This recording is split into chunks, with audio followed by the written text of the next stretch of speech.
경찰이 넘어서 한 일이 딱 두 가지예요. 하나는 잡지를 모았고 하나는 제가 하는 건축 일을 한 사람이에요. 10대 때는 다양하게 했어요. 오히려 20대 지나서 딱 두 가지만 했습니다. 근데 이쪽에서 잡지에 대한 얘기를 해달라고 해서 잡지를 보면 역사가 보인다라고 타이틀을 잡고 해봤어요.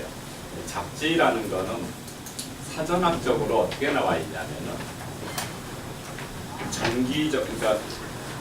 정기적으로 간행하는 것을 잡지라 그래요. 일정한 간격을 두고 발행하는 거. 그러면 여러분이 처음 본 잡지는 뭘까요? 학교에서 내는 것도 뭐 교지가 있었겠죠. 그것도 1년에 한 번씩 내는 정기 간행물에 해당돼요. 잡지가 지금 제가 이게 유인물을 좀 달라 그래서 제가 그걸 써놓은 거를 이제 뭐 드릴 게 없어서 잡지에 대한 거는 많이 썼어요. 근데 이런 식으로 통합적으로 쓰기가 상당히 쉽지 않더라고요. 그래서 잡지를 가지고 제가 설명을 드리겠습니다. 근데 참고로 여기서 제가 설명드리는 잡지는 전부 제가 가지고 있는 것들이에요. 그다음에 이거를 어떻게 넘기는 건지를 제가 잘 몰라요. 컴퓨터가 아주 나는 이런 거에 아주 오케이. 고마워. 그 그린 유인물에 우리나라에서 최초로 만든 잡지가 대조선 독립협회 회보예요. 근데 이때는 대조선 이렇게 돼 있죠. 그러니까 한글 맞춤법 통일안이 되기 전이에요. 그래서 우리나라에서 처음 나온 잡지가 1896년에 서재필 씨가 만든 겁니다. 여러분들 서재필이라고 다 들어보셨을 거예요. 대학파로서. 그래서 그 중에 한 권입니다, 이게. 근데 이거는 참고로 보름에 한 번씩 나왔습니다. 그러니까 잡지는 일정한 간격을 두고 나오는 게 잡지라 그랬잖아요. 그러니까 잡지는 보름에 한 번 낼 수도 있고 한 달에 한 번 낼 수도 있고 두 달에 한 번, 혹은 세 달에 한 번, 반년에 한 번 이런 게 잡지예요. 그 다음에 여러분 최초의 우리나라 신문이 뭔지 아세요? 배우셨잖아. 한성순보입니다. 근데 순자잖아요, 이게.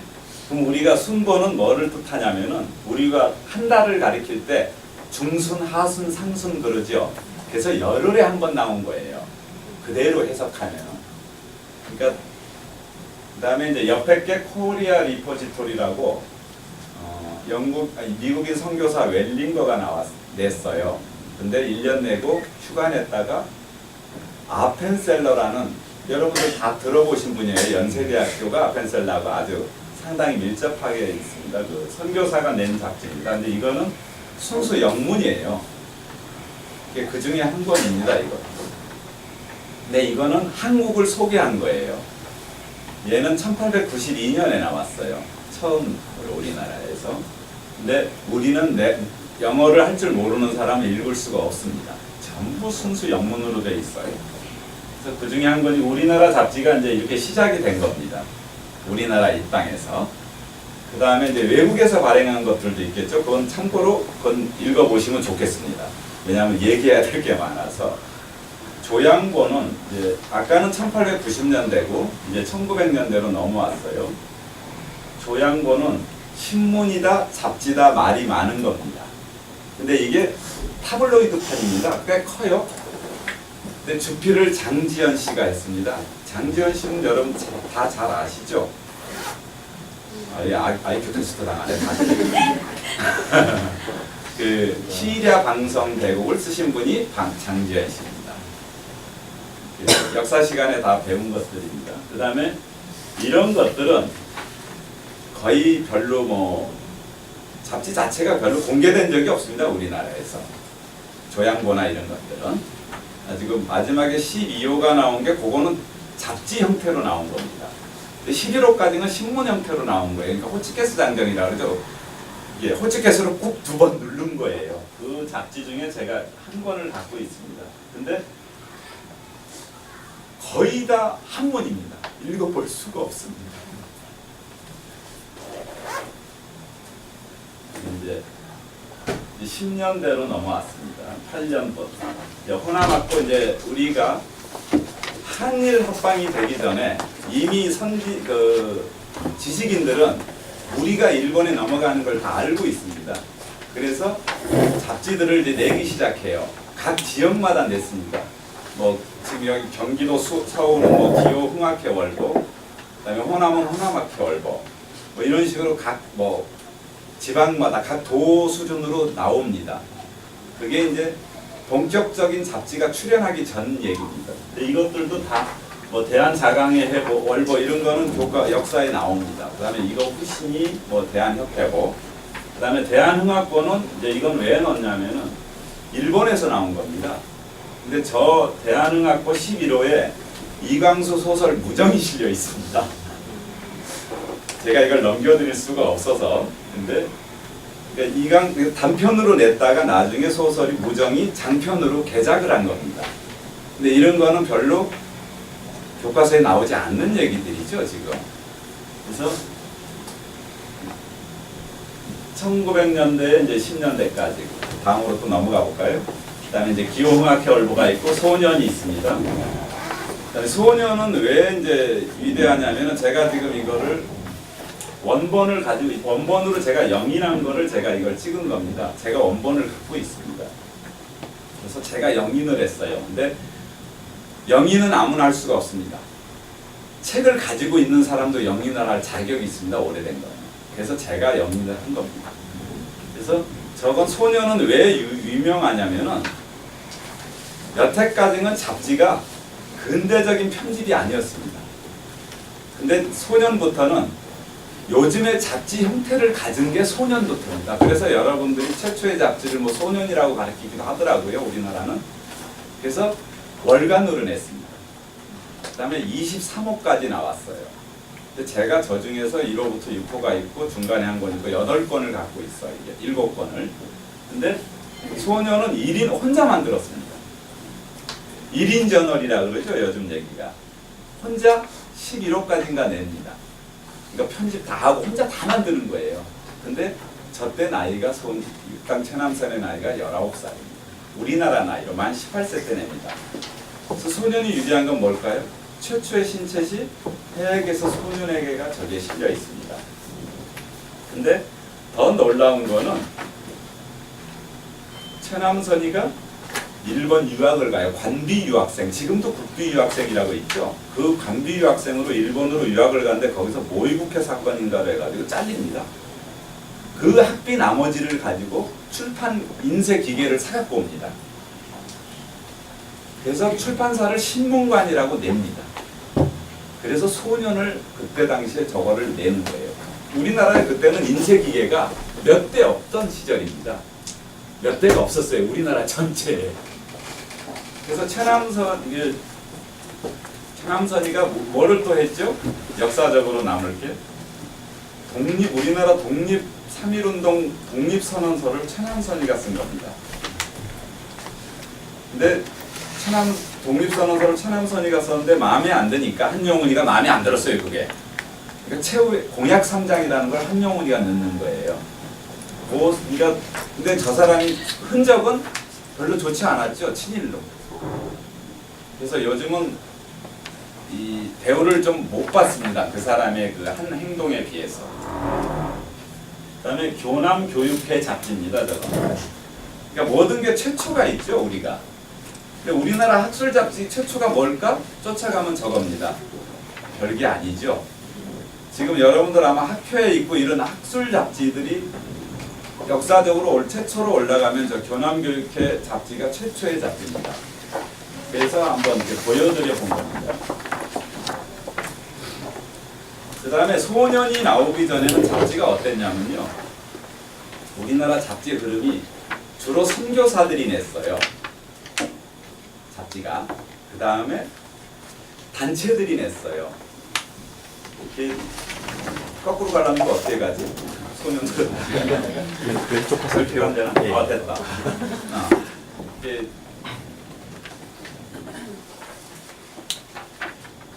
그 선교사들, 그러니까 우리나라 사람들이 잡지를 낼 만한 사람들이 그다지 많지 않았습니다. 그래가지고 선교사들이 주로 많이 냈고 종교단체들이 많이 냈고 그러면서 이제 소년이라는 게 위대한 거는 본격적으로 독자를 상대로 파는 거예요. 참 대단한 거죠. 1908년에 나이 18살, 만 18세인 나이에 그걸 독자를 상대로 파는 겁니다. 근데 유일하게 우리나라에서 잡지를 판매한 기록이 있어요. 소년이. 근데 창간호를 일곱 권 팔았습니다. 비극이죠. 그리고 몇 호는 몇 권 팔고 쭉 있습니다. 근데 23호까지 나왔는데 23호도 200권을 못 팔았습니다. 그러면 얼마나 힘들었겠어요. 얼마나. 그렇죠? 이게 참 대단한 거죠. 요즘 10대가. 근데 저 잡지를 얘기하면은 여러분들이 아실지 모르겠는데 박재동 화백이라고 아시는 분은 아실 거예요. 그 양반이 내가 소년을 저걸 줬더니 하는 말이 되게 약올라 죽겠다는 거예요, 나한테. 왜요? 그랬더니 그놈 뭐 시험에 나오는 회계수 소년에게만 얘기한다는 거야. 18살에 만들고 이게 아주 중요한데 말이야. 그래서 젊은 친구들이 기상을 갖게 해야 되는데 쓸데없는 것만 가르친다고 내 앞에서 속상해한 적이 있어요. 그래서 좀 기억해 두셨으면 좋겠어요. 그리고 참고로 우리나라 잡지의 날이 그래서 소년 창간일이 잡지의 날이에요. 그러니까 잡지사적으로 얼마나 위대한지를 보여주는 거죠. 이게 11호까지 혼자 냈다? 혼자 저거를 매월 낸다는 게 얼마나 바쁜 건지 아실 거예요. 그다음에 이제 이거는 10년대로 넘어옵니다.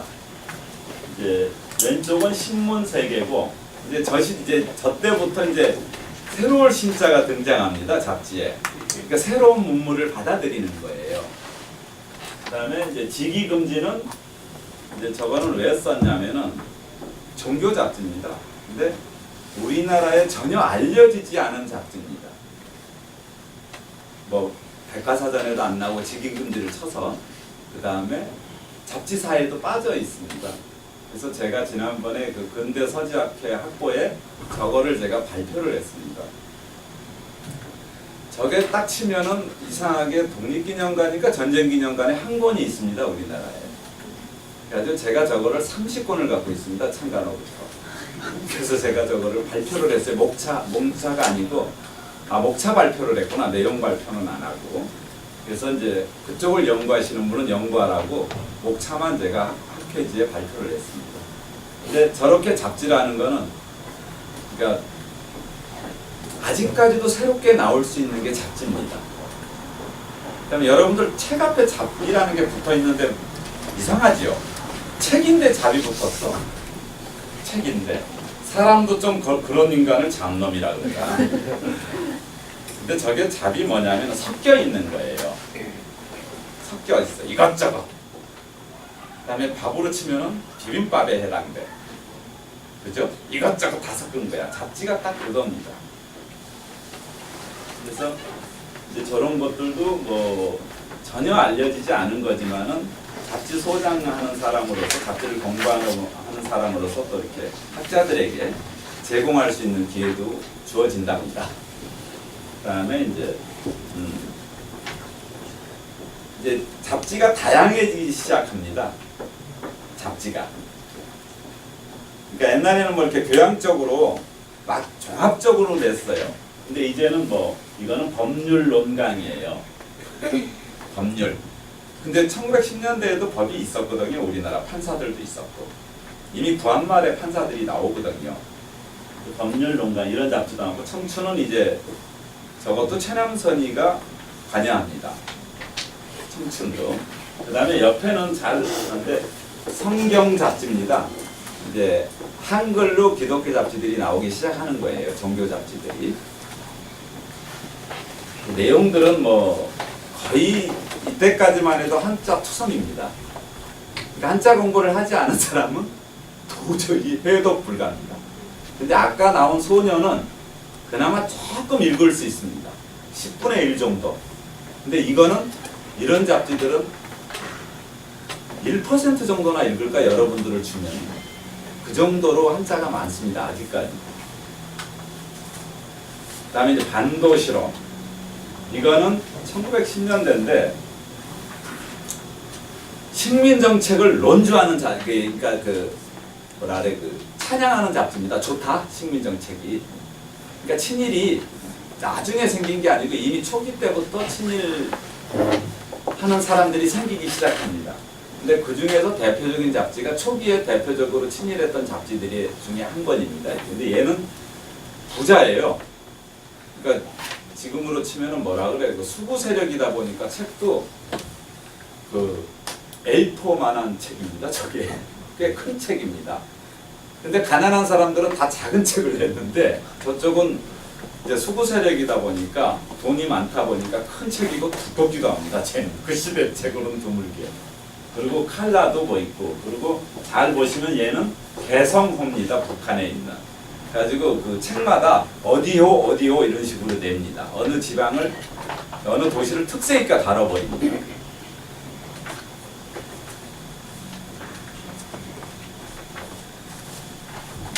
별공거는 이제 대중잡지입니다. 대중잡지인데 상당히 장수한 잡지입니다. 근데 개벽사에서 나옵니다. 여러분 개벽이라고 들어보셨죠? 개벽사에서 나온 잡지가 굉장히 많습니다. 개벽도 나왔고 별공건도 나왔고 뭐 신여성도 나왔고 어린이 잡지도 나왔고. 근데 개벽의 발행인이 누구냐면은 이 지금 별공건의 발행인이 누구냐면은 우리나라 독립선언서 민족대표가 누군지 아세요? 독립선언서 썼을 때 민족대표가 있죠? 33인 중에서. 말씀해 보세요. 누군가. 아이들 테스트 부착해 나가잖아요. 성병이십니다. 천도교 교주. 그다음에 그래서 그 지금 천도교 하니까는 별거 아닌 것 같잖아요. 그 시대에는 기독교인보다 천도교인이 훨씬 더 많았습니다. 그러니까 지금의 시대와 너무너무 다른 때의 얘기입니다. 그다음에 창조는 우리나라 최초의 동인지, 여러분들 배우신 겁니다. 최초의 동인지 창조. 1910년에 창간돼서 1920년에 폐간됩니다. 근데 총 9권을 냅니다. 저게. 제가 저 중에 4호부터 9호까지 6권을 갖고 있습니다. 근데 여러분들이 익히 유명한 작품들이 거기에 다 실려 있습니다. 그러니까 뭐 김동인의 배따라기가 9호에 실려 있습니다. 그러니까 저 시대에는 단행본을 낼 수가 없었습니다. 소설책을 못 내는 게 시인이 시집을 못 내고. 그래서 잡지나 이런 데에 발표를 해서 검증을 받습니다. 먼저. 그렇게 해서 아 이게 괜찮네 하는 거는 세월이 가서 단행본이 출판되는 겁니다. 지금처럼 돈하게나 다 책 안 냈어요. 검증을 다 받았어. 근데 지금은 너무나 풍요롭죠. 그 다음에 얘는 안 그런데 저 시대는 이제 이미 검열이 시작됩니다. 그래가지고 우리나라 잡지인데도 뭐 외국인이 발행인이 많아요. 검열을 피하기 위해서. 일제의 그 검열을 피하기 위해서. 그래서 창조가 그러니까 저걸 보니까 이번에 그 서울대 그 권영민 교수가 지난번에 그 강의를 했는데 창조를 강의를 했어요.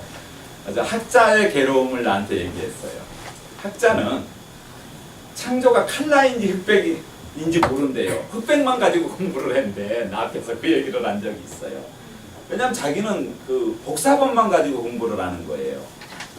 그러니까 칼라인지 흑백인지 몰라서 나한테 얘기하면 내가 갖다 줬을 텐데 내가 웃으면서 그런 얘기를 한 적이 있어요. 그러니까 괴로움, 학자의 괴로움이죠 이게. 근데 사실은 창간호나 이런 거는 흑백이고 나중에는 칼라 표지가 많아요. 창조도.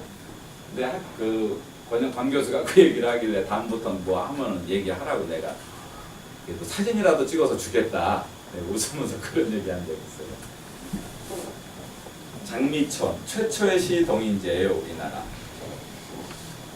이게 사진으로 별로 안 돌아다닐 겁니다. 이 표지가 최초 시 동인지인데 창간호가 종간호입니다. 한 권 냈어요.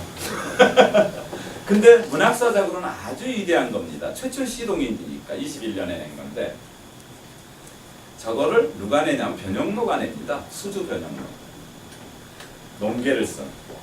뭐 강낭강보다 더 푸른 뭐 이렇게 바닷물을 그렇게 표현한 친구 있죠. 근데 저게 조그만한 잡지입니다. 얘보다 더 적습니다. 그러니까 몽고판만 합니다. 14장입니다. 장수로 14장밖에 안 돼요. 저게. 근데 최초의 시동인이다 보니까 굉장히 부러워들 하죠. 뭐 시집박물관에도 있으면 좋겠고 막 다 있어야 되는데 거의 없습니다.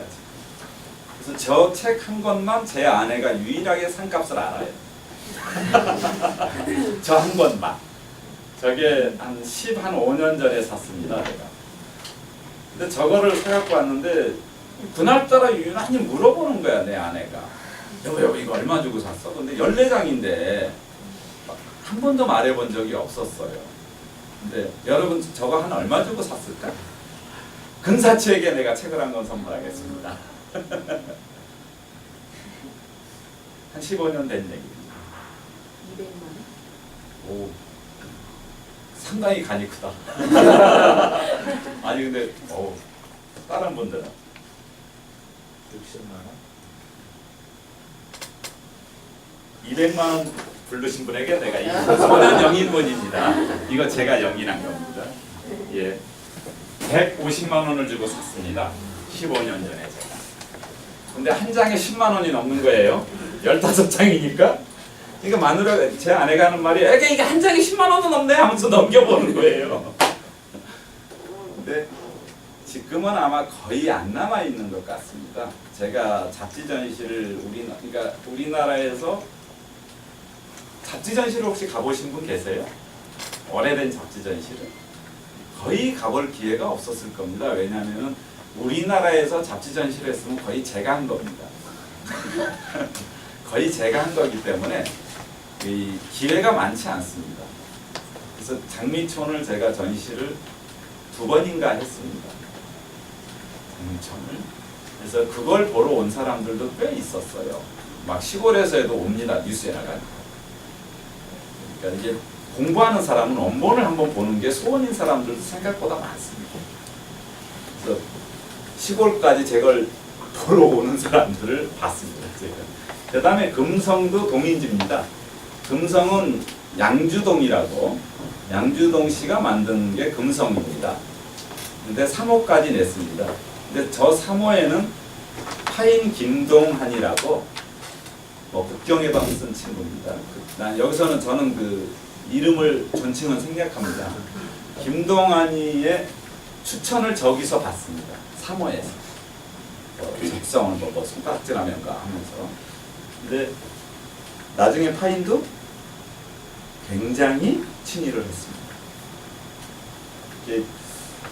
근데 금성 3호는 제가 저거를 어떻게 산 거냐면은 저걸 살 돈이 없었어요. 제가 책방에 나왔는데 근데 바꾸자는 거예요. 아까 제가 소년이 많았습니다. 근데 소년을 한 권 주겠다. 그래가지고 소년 낙권 한 권과 저거하고 바꿨습니다. 제가. 저거는 한 20여 년 된 얘기입니다.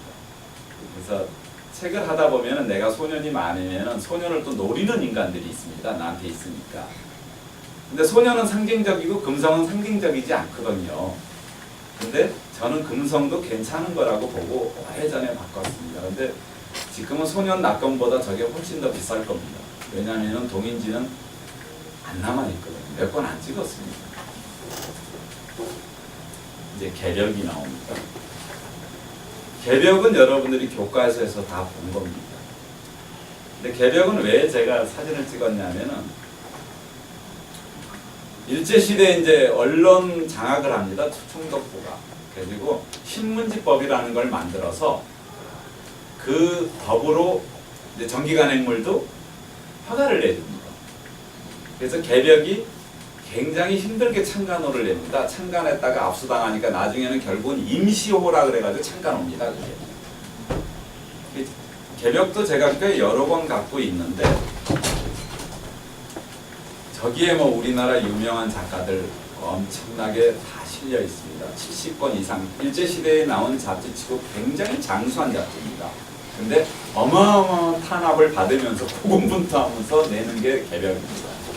그 다음에 전진. 전진은 지금 말하면 좌익 잡지입니다. 그러니까 좌우를 따지자면 좌익 잡지입니다. 저기 일본에서 냈는데 잘 보시면은 정정재판이라고 되어 있습니다. 계속 그 검열을 받아서 계속 다시 내라고 합니다. 그러니까 그 잡지 앞에 정정재판이라는 게 붙어 있습니다. 그러면 저 책을 넘겨보면은 삭제면이 있습니다. 근데 저 시대는 편집하기가 힘듭니다. 일제 시대에는. 가지고 그때는 그 지금처럼 쉬운 게 아니고 그 금속이잖아요. 인쇄가. 그 활자를 뒤집어 놓습니다. 편집할 시간이 없어. 갖고 이렇게 꼬무스름하게 이렇게 쭉 찍혀진다. 이 삭제면은. 근데 저거를 왜 냈냐면은 우리나라에서 좌익 잡지를 내서 출세한 사람이 거의 없습니다. 연자제로. 근데 저 사람은 변희용이라고 굉장히 출세한 사람입니다. 성균관대 총장까지 했습니다. 일제시대 좌익 사회주의가 운동가가. 근데 참고로 변희용 씨는 그 부인이 누구였냐면 우리나라에서 여성 정치가로 유명한 박순천 여사입니다. 여성으로 당수도 했습니다. 지금의 민주당 당수도. 근데 변희용 씨, 이게 신기하게 생각하는 것 중에 하나인데 우리가 군사정권이나 이때 좌익에 쓴 사람은 다 숙청당했거든. 우리나라. 매장당했습니다. 그러니까 우리가 그 이문열이에 대해서 굉장히 매도하잖아요. 그죠? 소설가 이문열에 대해서. 근데 저는 한편으로는 측은하기도 합니다. 왜냐하면 이문열이 아버지가 북한으로 간 사람이에요. 서울대 법대를 나온들 판사가 그 나이에 판사 임용 안 됩니다. 연좌제에 걸려서. 그러니까 그 사람이 살아남기 위해서 나는 저쪽에 쓴 거 아닌가 이런 생각을 해봅니다. 근데 좌익 잡지 중에서 저 사람도 있지만 이 전진 이 사호도 학계에 전혀 알려지지 않은 잡지입니다. 그래서 사회주의 연구하는 친구가 우리 집에 왔습니다. 저는 원칙이 사진으로 못 찍게 합니다. 노트북으로 쳐가라고 합니다. 복사는 할 수가 없습니다. 왜냐하면 옛날 잡지는 복사를 하면은 고요일이라서 그 책의 수명이 어마어마하게 단축됩니다. 아주 고소를 복사할 수 있는 복사기가 있습니다. 근데 우리나라에 한 2대 정도밖에 없습니다. 어마어마한 고가입니다. 그래서 저걸 부지런히 쳐갑니다. 근데 밤새 침대를 얼마나 넘기겠습니까? 내가 침 못 묻히게 침도 못 묻히게 하지. 굉장히 슬플 겁니다. 그네들. 근데 저거를 자기가 처음 본 사람은 영광이잖아요. 전혀 알려지지 않으니까 광고명까지 싹 쳐갑니다. 예, 그리고 좌익 잡지인데 여기는 안 찍혔는데 이렇다라는 잡지의 이종육이라고 부산 사람입니다. 근데 1930년대에 나온 건데 이렇다는 그 사람도 부산대 교수까지 합니다. 좌익 잡지 발행입니다. 근데 이렇다는 어느 정도였냐면은 우리가 장기수 하잖아요. 감옥에 오래. 이렇다에 관련된 사람이 장기수도 얼마 전까지 장기수였습니다. 근데 이렇다가 요즘 잡지 부록이 만약에 소비에트 연방공화국 헌법 전문이다. 어떻겠어요, 여러분들? 정권에서? 요즘도 아마 소비에트 연방공화국 헌법 전문이 부록이다 그러면 굉장히 센세이션을 일으킬 겁니다. 근데 이렇다라는 잡지는 1930년대 창간호 부록이 소비에트 연방공화국 헌법 전문입니다. 딱 그거밖에 없습니다. 창간호 부록이. 저한테 그걸 갖고 있습니다. 그러니까 일제시대, 그러니까 우리가 전쟁 전까지는 좌우익이 공존했습니다. 우리나라. 국민이 선택할 수 있었습니다. 근데 전쟁이 끝나고 딱 갈린 겁니다. 그러니까 일제시대 좌익 잡지도 굉장히 많습니다. 많이 갖고 있어요. 근데 여러분들에게 다 못 보여드리는 겁니다. 지금. 자, 이제 1920년대 이제 문학 잡지 조선문단은 여러분들 대학에서 배운 겁니다. 교양 시간에 조선문단을 안 배울 수는 없을 겁니다. 1920년대. 근데 조선문단이 자세히 보면은 메뉴에 이광수 주제 이렇게 되어 있습니다. 그때도 그러니까 지금으로 치면은 이광수 정도가 아마 베스트셀러 작가였을 겁니다. 저 사람 이름을 대면은 더 많이 팔린 것 같습니다. 그래가지고 그 시대에는 드물게 똑같은 지금 조선문단입니다. 창간호 똑같습니다. 얘는 뭐가 쓰여 있어요? 재판입니다. 다시 찍은 거예요. 다 팔려가지고. 근데 일제시대에는 드물게 재판을 찍은 겁니다. 문학 잡지가. 근데 저거를 제가 요 두 권을 다 갖고 있으니까 비교를 해봤더니 제 판에는 광고면이 하나도 없습니다. 왜냐하면은 그 시대에는 창간호 찍고 한 번 찍으면은 팔자를 다 부셔버리는 거예요. 근데 많이 팔리니까 불이 나게 재판을 찍어야 되는데 광고면은 없었죠. 그러니까 못 낸 거예요, 거기다가. 가지고 한 10페이지 정도가 작습니다. 재판이 오히려 더. 그래서 이런 것도 있다라는 걸 보여주기 위해서 합니다. 이 발행인이 소설가 방인근입니다. 근데 요거에 대한 회고록이 있습니다. 방인근은. 방인근이 뭐고 참회한 회고록에 보면은 충남 애산이 고향인데 애당평야라고 애당교수지가 있습니다. 애산에는 갑부집 아들이었습니다. 그 재산을 다 팔아서 얘를 내는 겁니다. 근데 그 시대는 그러니까 책 내기가 쉽지 않은 겁니다. 잡지 내기가. 그래갖고 그 책에 보면은 맨 기생집간 얘기만 나옵니다. 뭐 우리나라 유명한 문인들 다 거기에 들어있어요. 근데 여기도 뭐 일제시대는 드물게 20여 호를 낸 잡지라서 장수한 잡지입니다. 일제시대에는. 근데 재판이라고 보니까 표지에 재판이라고 지금 되게 웃기잖아요. 근데 약간의 활자도 지금 틀리죠. 얼마나 급했으면은 똑같지 않습니다. 자세히 보면은. 배기. 여기는 이제 또 최남선 편 이렇습니다. 그러니까 우리나라 뭐 전해져 내려오는 얘기 뭐 이런 잡지입니다. 배기가 2호까지 나왔습니다. 저것도 1, 2호 나왔는데 제가 1, 2호를 다 가지고 있습니다. 그래서 뭐 근데 저기도 보면은 최남선 편 이렇게 되어 있습니다. 그러니까 이광수나 그 시대의 최남선이가 상당히 유명 작가였습니다. 그러니까 그 사람 이름을 붙이면 많이 팔리니까 이제 상업적으로 자꾸 가는 것 같습니다. 그 다음에 조선체육계. 그러니까 뭐든지 최초라는 게 있잖아요. 우리나라 스포츠 잡지 중에서 뭐가 처음일까 쫓아가면 저겁니다. 별거 아닙니다. 2호까지 나왔습니다. 근데 그 중에 2호는 없고 저희가 창간호만 있습니다. 1930년대. 지금 저기에 보면 테니스 코트죠? 표지가? 근데 뭐든지 시작이 별거 아닙니다. 쫓아가다 보면.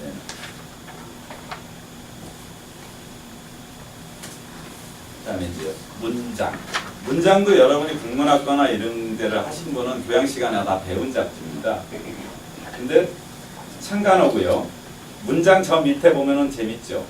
잡지를 마지막 내는 거예요. 폐간호를 냅니다. 여기 이제 폐간호예요. 잡지를 근데 이게 왜 폐간을 시키냐면은 일제가 한글 말살 정책을 씁니다. 일제가. 그래서 니네 한글 쓰지 마. 그러니까 저게 누구냐면 소설가 이태준이가 발행하는 건데 나는 못 내. 갖고 폐간호를 표지에 찍어버립니다. 근데 문장이 왜 유명하냐면은 소설은 이태준이가 추천을 했고 시는 정지훈이가 했습니다. 근데 문장 잡지가 유명한 이유는 청록파 시인이 비슷한 시기에 여기에서 등단을 합니다. 박목월, 박도진, 조지훈. 이 잡지에서 등단을 합니다. 근데 이제 이 잡지를 얘기하려면 이제 월북한 얘기를 해야 되는데 우리나라에 남은 사람들은 미안한 얘기인데 별로 대접받지 못한 사람들이 다 남아 있었습니다. 북으로 간 문인들은 거의 친일한 사람이 없습니다. 다 똑똑한 사람들 그리고 굉장히 문학적으로 위대한 사람들은 거의 월북을 했습니다. 그러니까 제가 나중에 이거를 알았을 때 굉장히 괴로웠습니다. 별것도 아닌 것들이 우리나라에 남아서 원로 대우를 받을 거예요. 본인들이. 실은 대우를 받아야 될 사람들은 다 올라갔습니다. 본인들 중에서 유명한 사람들. 이태준이도 올라갔습니다. 그리고 제가 나중에 이태준의 후손도 만났습니다.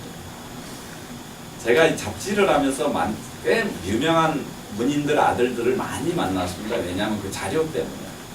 최근에는 박태원 씨의 아들도 만났습니다.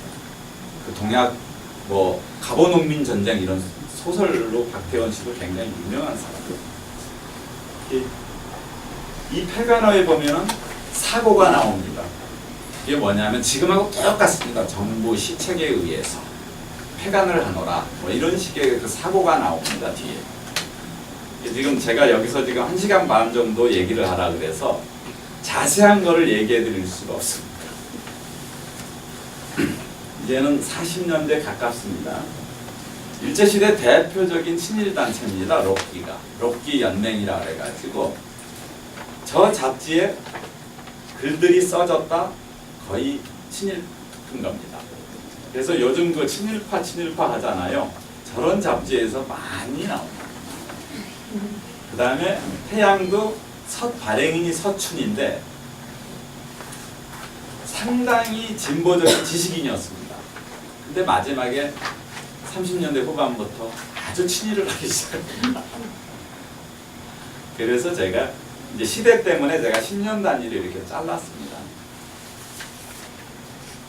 내신 사진 순보 이것도 지금 전혀 학계에 알려지지 않았습니다. 이 잡지를 제가 한 20여 권 가지고 있습니다. 근데 이 잡지를 여러분들이 지금 국문학과를 다니는 연구하시는 분들이 있는지 모르지만은 저거에는 대한민국 유명한 문인들의 작품이 미공개 작품이 저게 다 있습니다. 그게 지금 교수들이 굉장히 저한테 아양떡니다. 좀 달라고. 근데 여러분들이 상상 못하는 사람들, 그러니까 여러분들이 교과서에서 배우는 사람들의 최만식이니 다 있습니다. 저한테. 공개 아직 안 했습니다. 모윤숙이니 노천명이니 다 있습니다. 그래서 매신 사진 순보는 이제 뭐라 그래야 되나 정부를 대변하는 매일신보의 자매지입니다. 우리나라 지금 조선일보에 월간조선 나오고 월간중앙 중앙일보에 월간중앙 나오잖아요. 그러니까 매신 신문에 잡지를 저걸 낸 겁니다. 순보니까 아까 얘기했죠. 며칠에 한 번? 열흘에 한 번. 열흘에 한 번씩 냈습니다. 그래서 저것도 제가 사진 순보는 아직 안 썼구나. 저것도 지금 내가 한번 써야 될 것 같습니다. 근데 저기는 신기하게 친일적인 내용은 별로 없습니다. 사진은 친일적인 겁니다. 왜냐하면 일제가 지금 태국에서 뭘 어떻게 하고 있다고 홍보하는 사진이 많이 실려 있습니다. 홍보하는. 그러다 보니까 지금 문학적인 거는 전혀 알려지지가 않았습니다. 근데 한 권에 꼭 2명 정도의 유명 문인의 글이 실려 있습니다. 이제 해방입니다.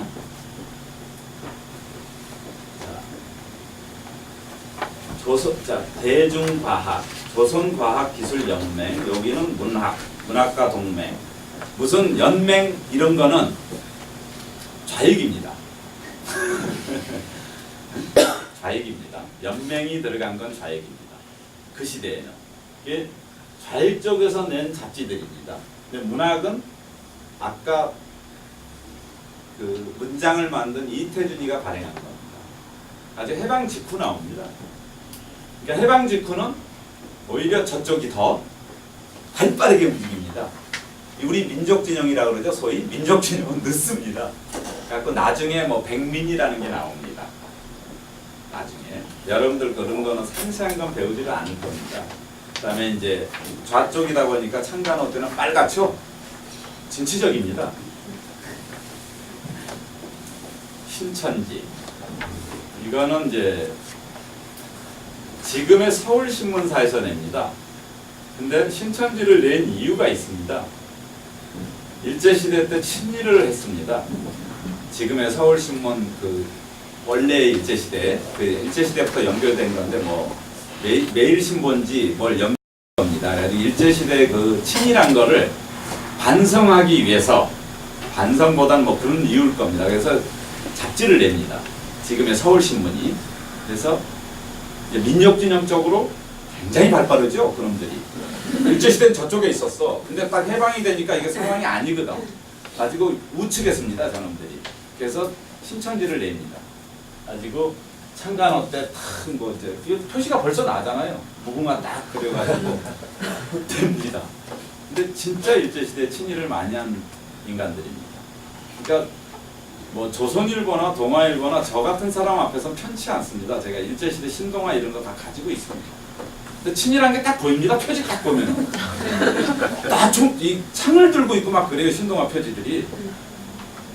근데 걔네들 지금 도토리 이렇게 무지하게 되잖아. 친일을 했네 안 했네 막 해가면서. 근데 자료를 갖고 있으면 꼼짝 못합니다.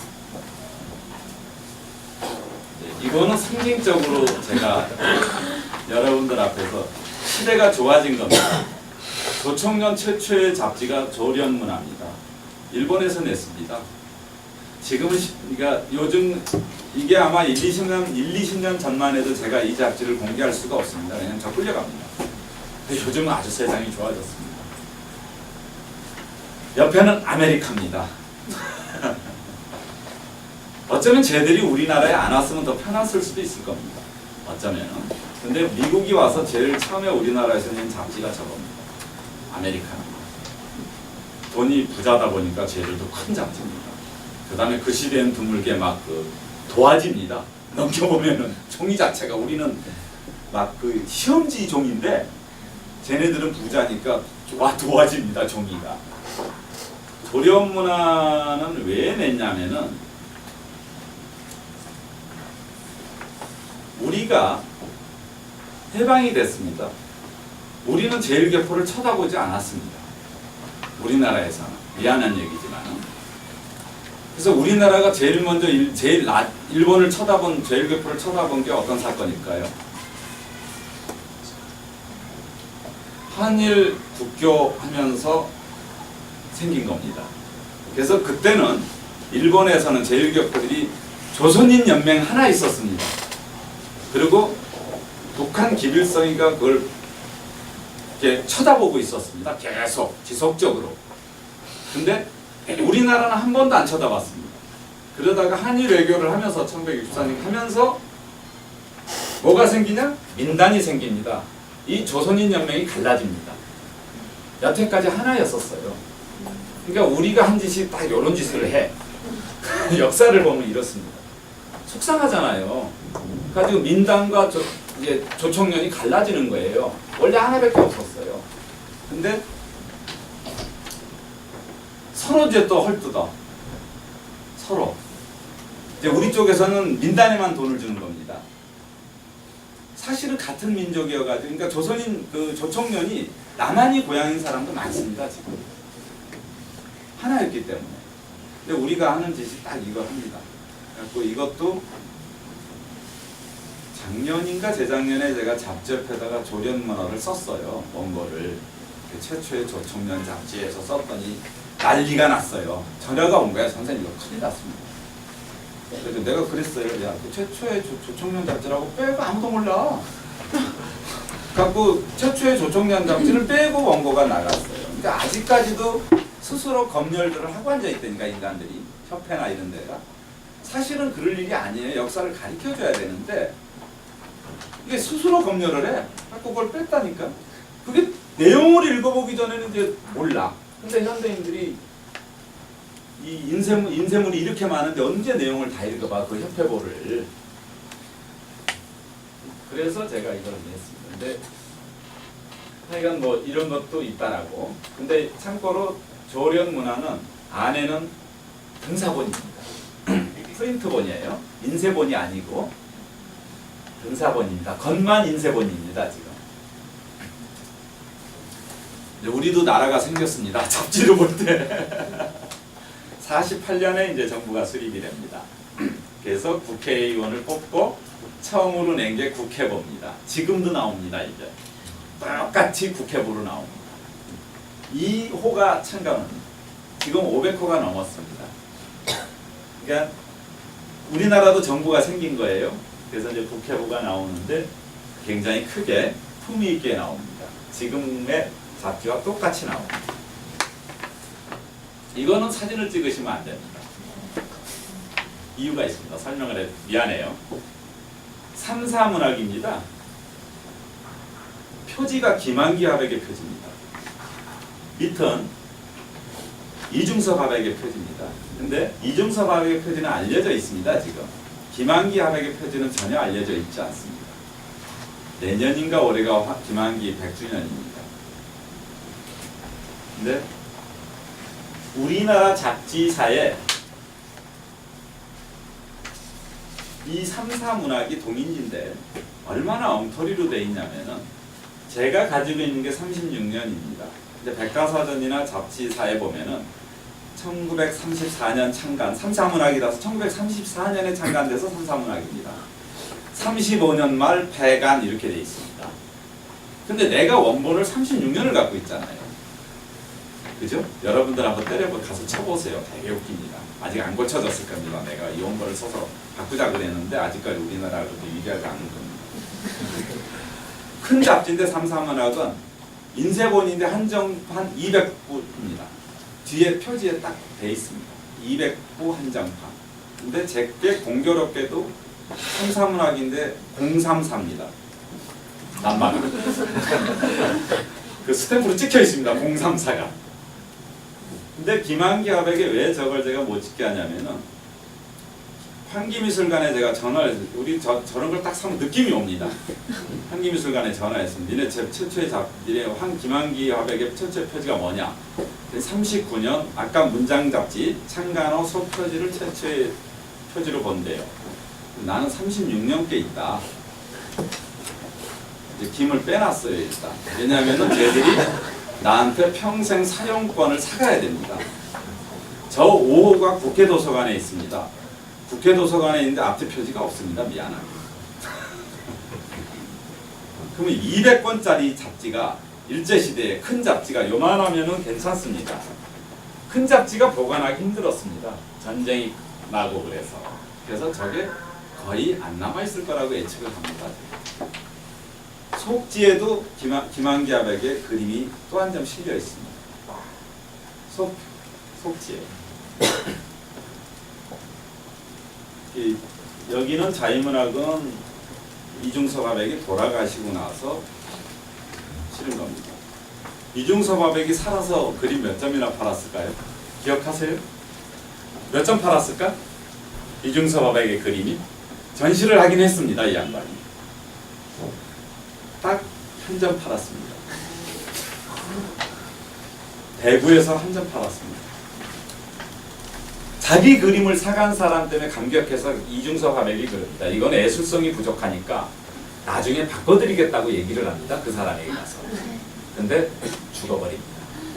가지고 공수표가 됐죠. 근데 유일하게 팔린 게 그 한 점입니다. 살아서 진짜 가난했습니다. 지금 억곡하지만은 살아서는 한 점 딱 팔았습니다. 빈센트 반 고흐하고 비슷하죠. 반 고흐도 살아서 절대 유명한 사람이 아닙니다. 근데 이 시대에는 화가들이 잡지 표지를 그려서 먹고 살았습니다. 그림이 안 팔리는데 어떻게 해? 그림이 안 팔리자. 가지고 이 시대는 전부 유명 화가들의 그림입니다. 표지들이 다. 한 60년대까지는. 지금은 격세지감이죠. 너무너무 놀라실 거예요. 그 시대에는 신동환이 현대문학인이 자유문학인이 문학예술인이 다 화가 유명 화가들의 표지입니다. 그래서 제가 표지화전을 해도 됩니다. 전시를. 네, 유명 화가들 다 있고 김한기가 아마 100 정도 더 있을 거예요. 제가 찾아보면 표지가.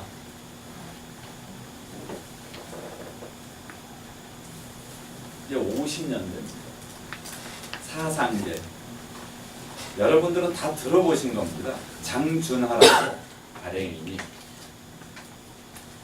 일제시대 학병 출신입니다. 가지고 도망갑니다. 만주로. 최근에 돌아가신 고대 김준엽 총장의 절친이었습니다. 여러분 요즘 젊은 세대로 치면은 장준하 선생하고 아주 절친입니다. 1953년 4월에 창간이 됩니다. 1970년 5월호에 폐간이 됩니다. 사상계가 왜 폐간됐는지 아세요, 여러분? 김치인 김지하의 오적이 실려 있습니다. 폐간으로. 205권을 냈는데 205호를. 그래서 그걸로 마지막으로 장렬하게 전사합니다. 박정희한테. 근데 박정희는 친일 않습니다. 박정희는 공교롭습니다. 이게. 장준하는 독립운동가입니다. 김구 선생 비서를 합니다. 김구 선생. 근데 60년대에 이제 박정희가 들어서서 사상계를 굉장히 핍박합니다.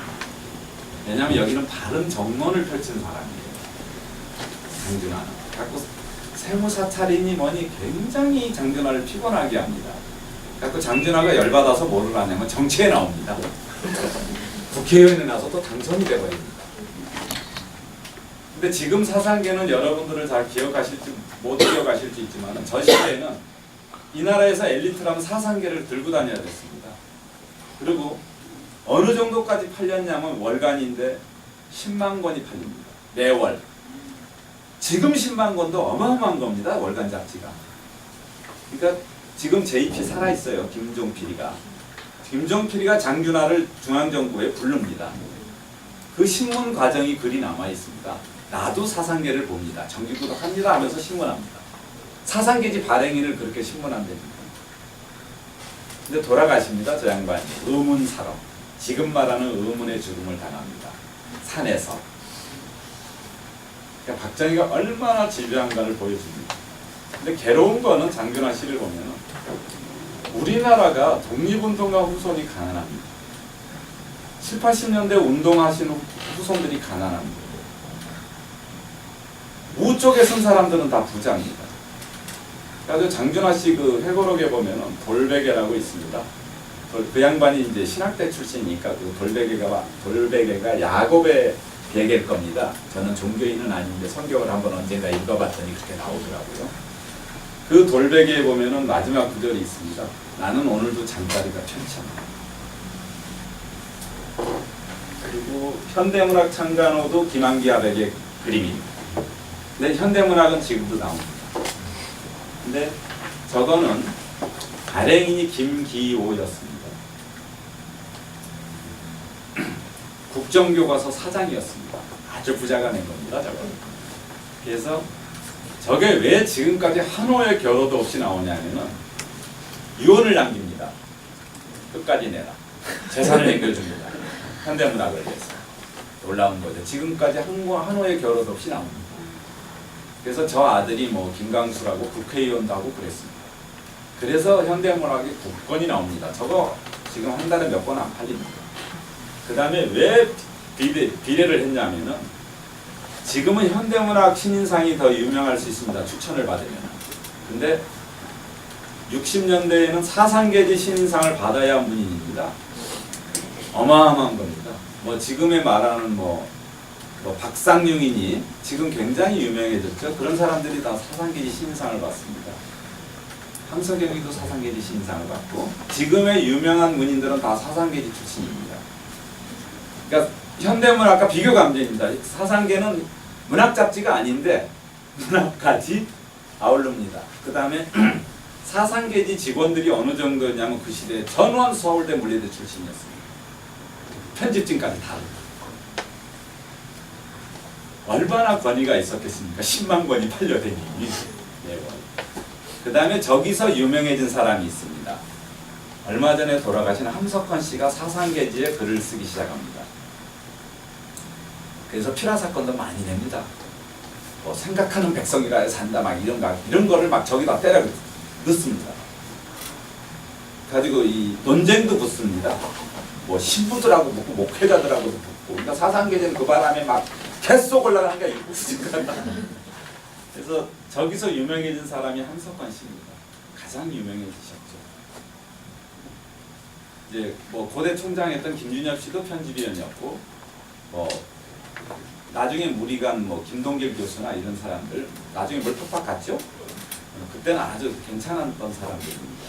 그래서 냈는데 여러분들 그거 기억하세요? 이 영국 기자가 쓰레기통에서 장미꽃이 피었다라는 말을 한 기억을 여러분들이 들은 사람도 있을 겁니다.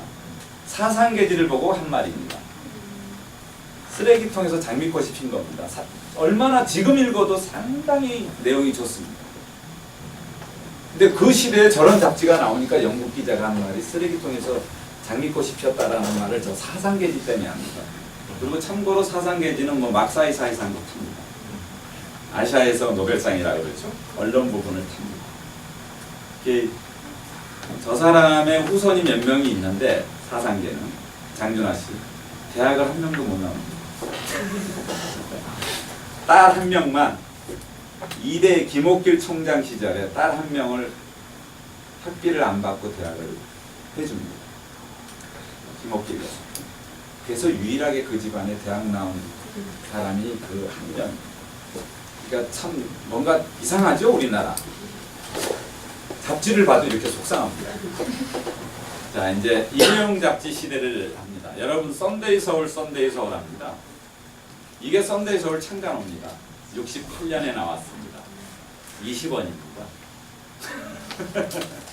이 잡지로 시작을 해서 한 번 보고 버리는 잡지 시대가 된 겁니다. 그리고 왜 버렸는지 아세요? 가져가면 쪽팔린 거예요. 집에 있으면은. 그래서 저기에 가운데에는 죄송해요, 여성들이 많은데 여성의 그 화려한 나신이 하나씩 들어있습니다. 근데 사진 프로 작가가 찍은 겁니다, 사실은. 야한 잡지가 아닌데 이상하게 야한 잡지로 전락되어 있다는 거죠. 근데 저게 공전의 히트를 합니다. 썬데이 서울은 서울신문사에서 낸 겁니다, 참고로. 그 다음에 주간 여성, 뭐 이런 것들이 아류들이 무지하게 나옵니다. 그래서 썬데이 서울이 저게 저 속에 보면은 유명한 소설가들의 글이 실려 있습니다. 소설가 김승옥이라고 여러분들 아실 겁니다. 그 사람의 작품이 저기에 실려 있습니다. 그 작품 때문에 저희 집을 온 사람이 있습니다. 학위 논문 때문에. 썬데이 서울 때문에 원본을 볼 수가 없는 거야. 원본을. 그래서 저것 때문에 김승옥의 1964년이 저기에 실려 있습니다. 연재를 1회가 저기. 근데 모든 게 1회가 중요하잖아. 어디 시작했느냐는 거거든. 근데 창간호가 그래서 중요한 거예요. 그래서 우리 집으로 와서 논문을 쓴 적이 있습니다. 이제 굉장히 칼라풀해지기 시작하죠. 샘터는 여러분이 다 아시는 잡지입니다. 그러니까 잡지가 이제 좀 교양적인 잡지가 필요한 거였습니다. 그래가지고 그 당시 국회의원이었던 김재순이라고 나중에 그 사람이 국회의장까지 합니다. 이거는 지금도 나오죠? 샘터 보시죠. 지금도 이때만 해도 표지가 화가의 그림입니다. 컴퓨터로 넣은 게 아니고 원화를 인쇄한 겁니다. 그래. 그래서 지금까지 나오는데 여기서 출세한 사람들이 있죠? 샘터로 출세한 문인들이 있습니다. 법정. 돌아가신 법정 스님이 여기에 글을 많이 썼습니다. 최인호의 가족 뭐 이런 게 여기에 연재됩니다. 그래서 여기도 상당히 많은 문인을 배출했습니다. 근데 지금도 나오고 벌써 70년은 저 같은 경우에는 아무것도 아닌데 여러분들이 볼 때 70년이면 되게 오래된 거죠. 40여 년 지났으니까. 근데 여당 쪽의 국회의원이었습니다. 참고로. 그다음 다리. 이거는 제가 창간호도 있고 뭐 다 있습니다. 근데 잘 보시면은 자진 휴간호라고 되어 있습니다. 이 박정희 정권에게 굉장히 탄압받던 잡지였습니다. 왜냐하면 이게 김대중 쪽에서 냅니다. 김상현이라고 이쪽 어디 국회의원 했을 겁니다. 김상현 씨가 발행인이고 지금 윤형두라고 발행 인쇄를 합니다. 윤형두가 지금 그 유명한 출판사 사장일 겁니다. 근데 자진 휴가를 냅니다. 안에 보면 자진 휴간사가 있습니다. 명문장입니다. 이렇게 보면 침묵을 강요하는 막 이렇게 아주 진짜 굉장히 긴 이렇게 양쪽 페이지에 실려 있습니다. 자진 휴간사가. 근데 거기도 잘못 싸면 그것도 결정적인 거는 또 삭제를 당합니다. 까맣게 사인펜으로 문질러 놨습니다. 얼마나 이 검열이 심했으면 제가 그거 없는 거 사느라고 노력했습니다. 재수없게 사면은 그거 있는 거야. 그러니까 사상계집 폐간호가 5적이 실려 있다 그랬잖아요. 사상계집 폐간호 잘못 사면 5적만 잘려 있습니다. 정부에서 잘라버렸습니다. 그거만. 그러니까 그래서 여기 보면은 잘 보시면 자진 휴간사에서 침묵을 강요하는 시대의 응답 이렇게 돼 있습니다. 그래가지고 저 글이 너무너무 명문장입니다. 이 박정희가 얼마나 이제 많이 했나. 자, 뿌리 깊은 나무는 여러분들이 보신 분들도 있을 것이고 못 보신 분들도 있을 거예요. 한창기라고 이 서울대 법대를 나온 사람입니다. 평생 총각으로 죽었습니다. 우리나라 문화운동에 아주 공헌을 많이 하신 분입니다. 근데 이 잡지는 왜 의미가 있냐면은 본격적으로 한글 전용을 시작한 겁니다. 가로쓰기를 하고. 여태까지 다 세로 편집을 했습니다, 우리나라가. 근데 이때부터 본격적으로 가로 편집이 시작됩니다. 근데 뿌리 깊은 나무 창간호 호수를 보면은 한 50몇 호입니다. 그 전에 전혀 알려지지 않는 배움나무라고 잡지를 냅니다. 조그마한 문고본 잡지를. 그 후신입니다, 이게. 뿌리 깊은 나무. 나중에는 세미 깊은 물로 바뀝니다. 이게 이 사람이 우리나라의 그 문화운동을 한 게 우리 차, 항아리, 우리의 공기 이런 거에 대한 거를 주장을 했습니다. 보존을 해야 된다. 가지고 지금의 그쪽 운동하는 사람들은 이 한창기 씨의 그 영향을 받아서 운동하시는 분들이 많습니다. 문화운동. 뿌리 깊은 나무도 참고로 50 정권 시절 80년에 폐간됩니다. 자, 이게 이제 전두환 정권이 들어서서 잡지를 통폐합합니다. 언론 통폐합이라고 해요. 가지고 진보적인 잡지들을 싹 폐간시킵니다. 아까 씨알의 소리도 그렇고, 이거 뿌리 깊은 나무도 그렇고, 창비도 그렇고, 문지도 그렇고, 문학까지서 씨알의 소리를 좀 의식 있는 잡지는 싹 폐간시킵니다. 전두환 정권이 처음에 한 게, 그 다음에 지방 신문들도 통폐합합니다. 뭐 각 도에 한 개씩만 있어, 니네. 강제적으로 해버립니다. 그 잡지도 무수히 날아갑니다, 그때. 근데 제가 이제 여기 아까 한 거는 왜냐면 그 시대의 상징적인 거라서 제가 합니다. 왜냐면은 지금도 이 문단이 창비파, 문지파입니다. 그게 문학과 지성파, 창작가 비평파입니다. 창비 쪽은 좀 진보적이었고, 문지 쪽은 순수 계열이었습니다. 우가 아니고 좌우가. 그래서 나고 씨알의 소리도 이제 함석헌 씨가 낸 건데 이제 종간을 당합니다. 강제 폐간이죠. 그래서 좀 서글픕니다. 우리가 읽을 만한 책들이 강제로 폐간당하는 겁니다. 그러니까 국민의 귀를, 눈과 귀를 좀 막아보겠다고 별짓을 다 하더라고요, 정권들은. 자, 이것도 상징적인 거라서 제가 이걸 냈습니다. 여러분들 홍성에서 낸 겁니다, 이게. 홍동면이라고 풍무고등학교가 아마 있을 겁니다. 거기서 한 장짜리 A4를 딱 접는 겁니다. 접은 겁니다. 한 장짜리 잡지를 냅니다. 그러니까 뭐 잡지라고 표현하기에도 어려운 거예요. 한 장짜리야. A4를 접었으니까. 근데 잘 보시면은 종간호를 이렇게 장례식을 띠를 둘러서 종간호를 냅니다. 이게 참 전두환 정권이 참 창피스럽게도 한 장짜리를 정기간행물법으로 폐간시킵니다. 그래서 이걸 읽어보면은 17개월, 17번 나왔습니다. 요게 제가 18장이 있어요. 한 번 딱 2장 냈더라고요. 제가 이걸 다 가지고 있어요. 한 달에 한 번 이렇게 낸다고 쓰는데 전부 정기간행물로 허가치 속에 통보가 나옵니다. 군으로. 그럼 어떻게? 면에서. 그래서 종간호를 냅니다.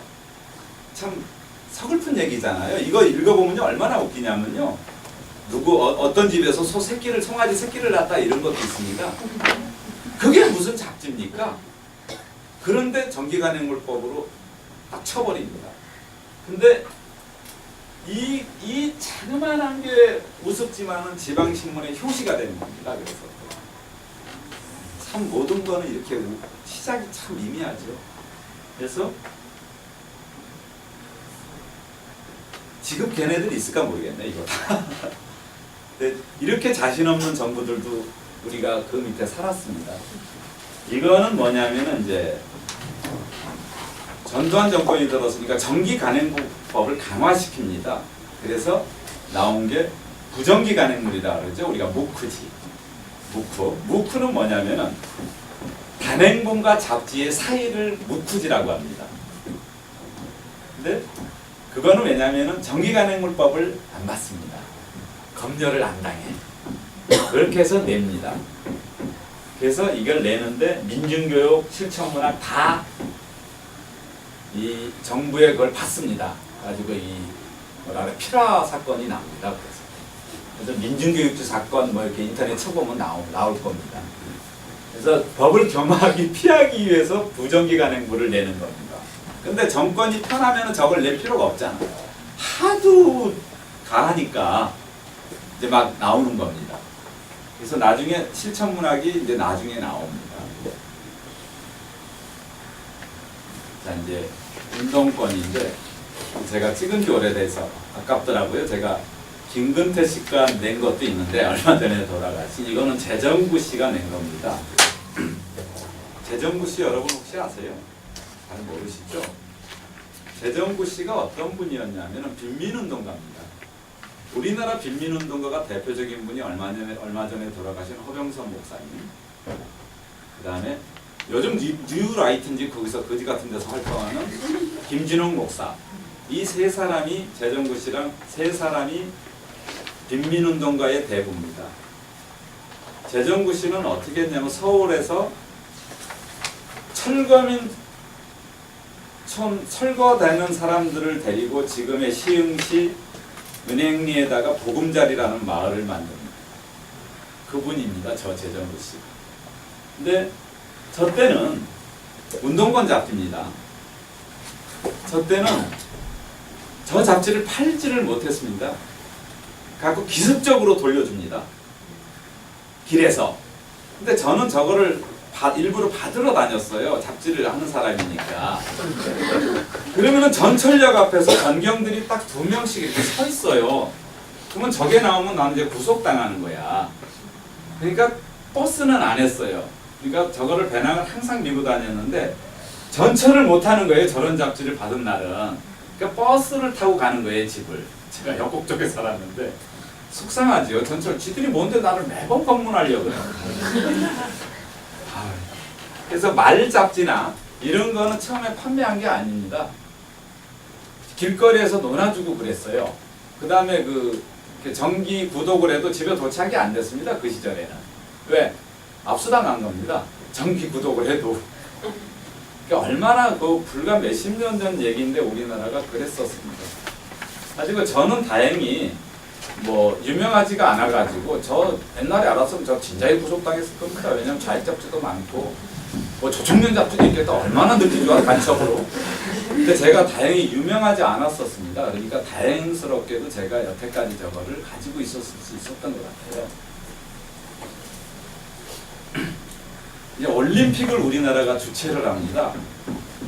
그래서 이제 화해 무드를 가야 돼요. 이제 세계적으로. 왜냐면 올림픽을 주최한 나라가 막 분합발로 누를 수 없잖아.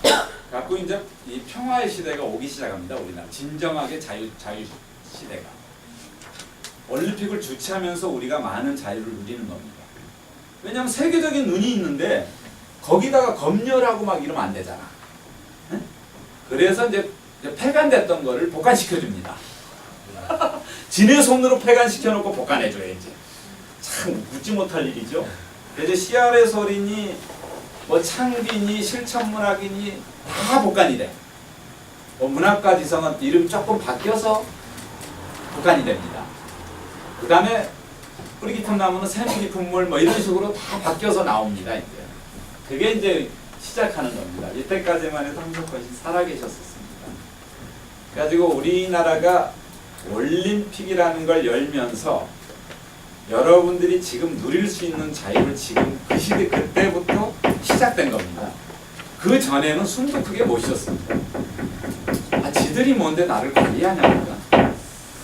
검열고 막 검문하고. 그래서 저기 보면은 이제 뭐 황석헌의 이제 시작되잖아요. 뭐 절대 승리. 지금 뭐 군사문화는 청산돼야 된다. 이제 막 하는 거야 또 말을. 그 전에는 말을 절대 못했거든. 이게 참 놀라운 일이죠. 시작이 저렇게 됐습니다. 디스의 집은 왜 낸 거냐면 이제 잡지의 전문화가 시작됐습니다. 몇 권 안 팔리는 잡지를 만들기 시작했어요. 제 눈에는. 저게 열리몬이라는 출판사에서 낸 겁니다. 저거 한 10권도 안 나오고 폐간됐습니다. 근데 저 시대에 드물게 책값이 뭐 한 2만 원, 3만 원 했습니다. 잡지가. 그러니까 다양함이 이제 시작된 거죠. 꽤 큰데 좋은 잡지였는데 잘 안 팔렸던 모양. 이제 이번에 뭐 싱클레어 잡지들 독립 잡지 얘기하는데 싱클레어 청간호 표지입니다. 표지인지 뒷표지인지도 모르겠어 나는. 표지야 보면 남자보면. 이제 이거는 이제 자본으로부터 독립인 것 같습니다. 제 눈에는. 그 다음에 기존의 벽이 너무 커. 글을 쓰고 싶은데 아무나 안 써줘. 메이저들만 쓰나 봐. 그러니까 마이너의 목소리를 내기 시작한 게 제가 보기에는 독립 잡지인 것 같습니다. 유명하지 않은 사람도 글을 쓸 수 있어야 되고 자본이 좀 없어도 잡지를 내야 되고 그런 몸부림이 아닌가 싶습니다. 이게 뒷표지입니다. 싱클레어라고 표시도 없습니다. 참 지멋대로들 내죠. 근데 여기 싱클레어 발행인 여기 와 있습니다. 근데 독립 잡지로서 50%를 낸다는 거 기적 같은 일입니다. 자본이 없는 속에서. 나는 뭐 자갈론이라도 있는 줄 알았어. 그랬더니 없더라고. 요즘 이제 잡지들은 이렇게 이제 한 100년 정도를 제가 와본 겁니다. 100년 정도를. 시간이 얼마나 되나? 얼마나 됐어요? 10분 정도 쉬었다가 그래요? 받으시면 될 것 같습니다. 그 다음에 이제 잡지 다른 얘기를 하겠습니다. 고맙습니다. 10분 쉬겠습니다. 네, 잡지를 왜 모으기 시작했냐면요. 제가 뭐 여기서 떠들지만은, 그러니까 교육은 꼭 학교에서만 획득해야 되는 줄 알 거예요. 대다수가. 근데 저는 미안하지만은 우리나라에서 학교를 거의 다니지를 않았습니다. 이렇게 제도권 교육이라고 그러죠. 그걸 거의 안 받았습니다.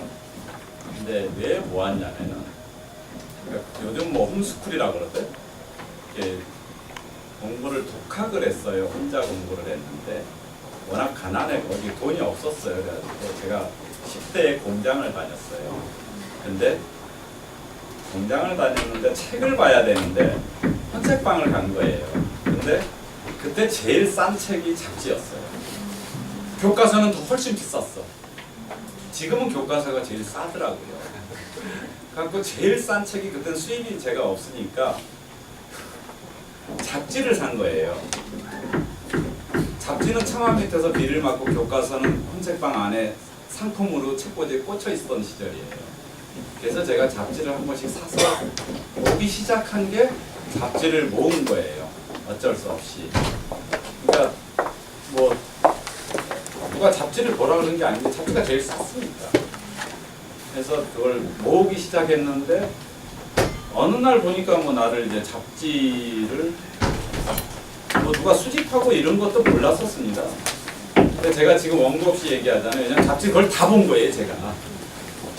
왜냐면 내용으로 글로 본 거야. 근데 거기에 막 너무나 유명한 사람들이 다 있는 거야, 잡지에. 단행본을 안 사도 되잖아. 단행본은 비쌌는데. 그래서 시작한 게 잡지 수집이에요. 그러니까 수집도 아니지, 이거는. 잡지를 보면서 그냥 세상 사람들과 좀 비등해지려고 노력한 건데 그렇게 됐어요. 그래서 뭐 잡지 수집가가 있는지도 몰랐고 어느 날. 근데 어느 날 뭐 전시 요청도 들어오고. 근데 굉장히 웃기는 거는 첫 전시를 제가 국립도서관에서 했어요. 국립도서관이면 책이 다 있어야 되잖아. 88년 올림픽 기간에 잡지 전시를 해요. 근데 여러 사람을 초청했는데 그 중에 저도 끼어 있었어요. 올림픽 행사 할 때 국립도서관에서 한국잡지 90년 전을 하는데 저도 초청을 받은 거예요. 근데 그때 돈으로 10만 원을 주더라고, 출품료로. 그래서 참 놀라웠죠. 내가 아무 생각 없이 한 건데 저도. 그러다가 이제 뭐 잡지를 써주기 시작한 거예요. 근데 여러분 참 우스운 얘기 해줄까? 가장 책이 안 남은 게 뭘까? 지금 오래된 것 중에서 가장 안 남은 거. 만화가 가장 안 남아있습니다. 그 다음이 잡지입니다. 제가 잡지를 살 때는 사람들이 뭘 그런 걸 사냐고 그랬어. 근데 세상은 변하는 거예요. 상전벽해라고 지금. 고상한 책을 산 친구들은 별로 인정을 못 받았어. 지금 세월이 가서. 근데 나는 잡지만 한 가지만 샀더니 어느 날 인정을 해주기 시작했어. 우리나라에서. 그래서 제가 80년대 한국 서지학회 회원을 들어갔을 때는 학자들이 없었어요. 그 시절에는. 학자가 없었어. 거의 뭐 수집가, 학자 끼워봐야 한두 명이었었어요. 근데 요즘은 제가 근대서지학회를 뭐 들어오라 해서 들어갔는데 장사가 10명이면 박사가 100명이 넘습니다. 아주 굉장히 아양들 떨어요. 왜? 새로운 거를 봐야 논문을 쓰거든, 백성들이. 근데 아직까지 안 주고 있습니다. 세상은 공교롭게도 그렇게 됐어요. 그러니까 한 달 전쯤에 해방 직후 46년 도바우 영감 쓴 김용환 씨의 만화책 단행본이 한 권 경매에 나온 적이 있어요. 얼마 정도 시작가를 했을까요? 46년 만화 한 권입니다. 시작가가 얼마에 시작됐을까? 상상해 보세요.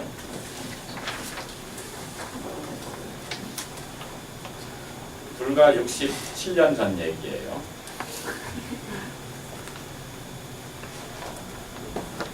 상상을 못 하시나요? 시작가가 1,700만 원이었습니다. 만화 한 권에. 그 만화가 몇 페이지나 됐을까? 불과 60페이지였을 겁니다. 한 장에 몇십만 원이죠? 종이 한 장에. 시작가가 1,700만 원이었습니다. 김용환 씨는 굉장히 유명한 사람이었기 때문입니다. 유명하지 않은 사람의 만화가 그 시대에 시작가가 1,400만 원에 시작했습니다. 놀라운 일이죠. 그 다음에 잡지가 없습니다. 많이 남은 거는 뭐 시집이나 소설들은 많이 남아 있습니다. 지금 폼이 나거든.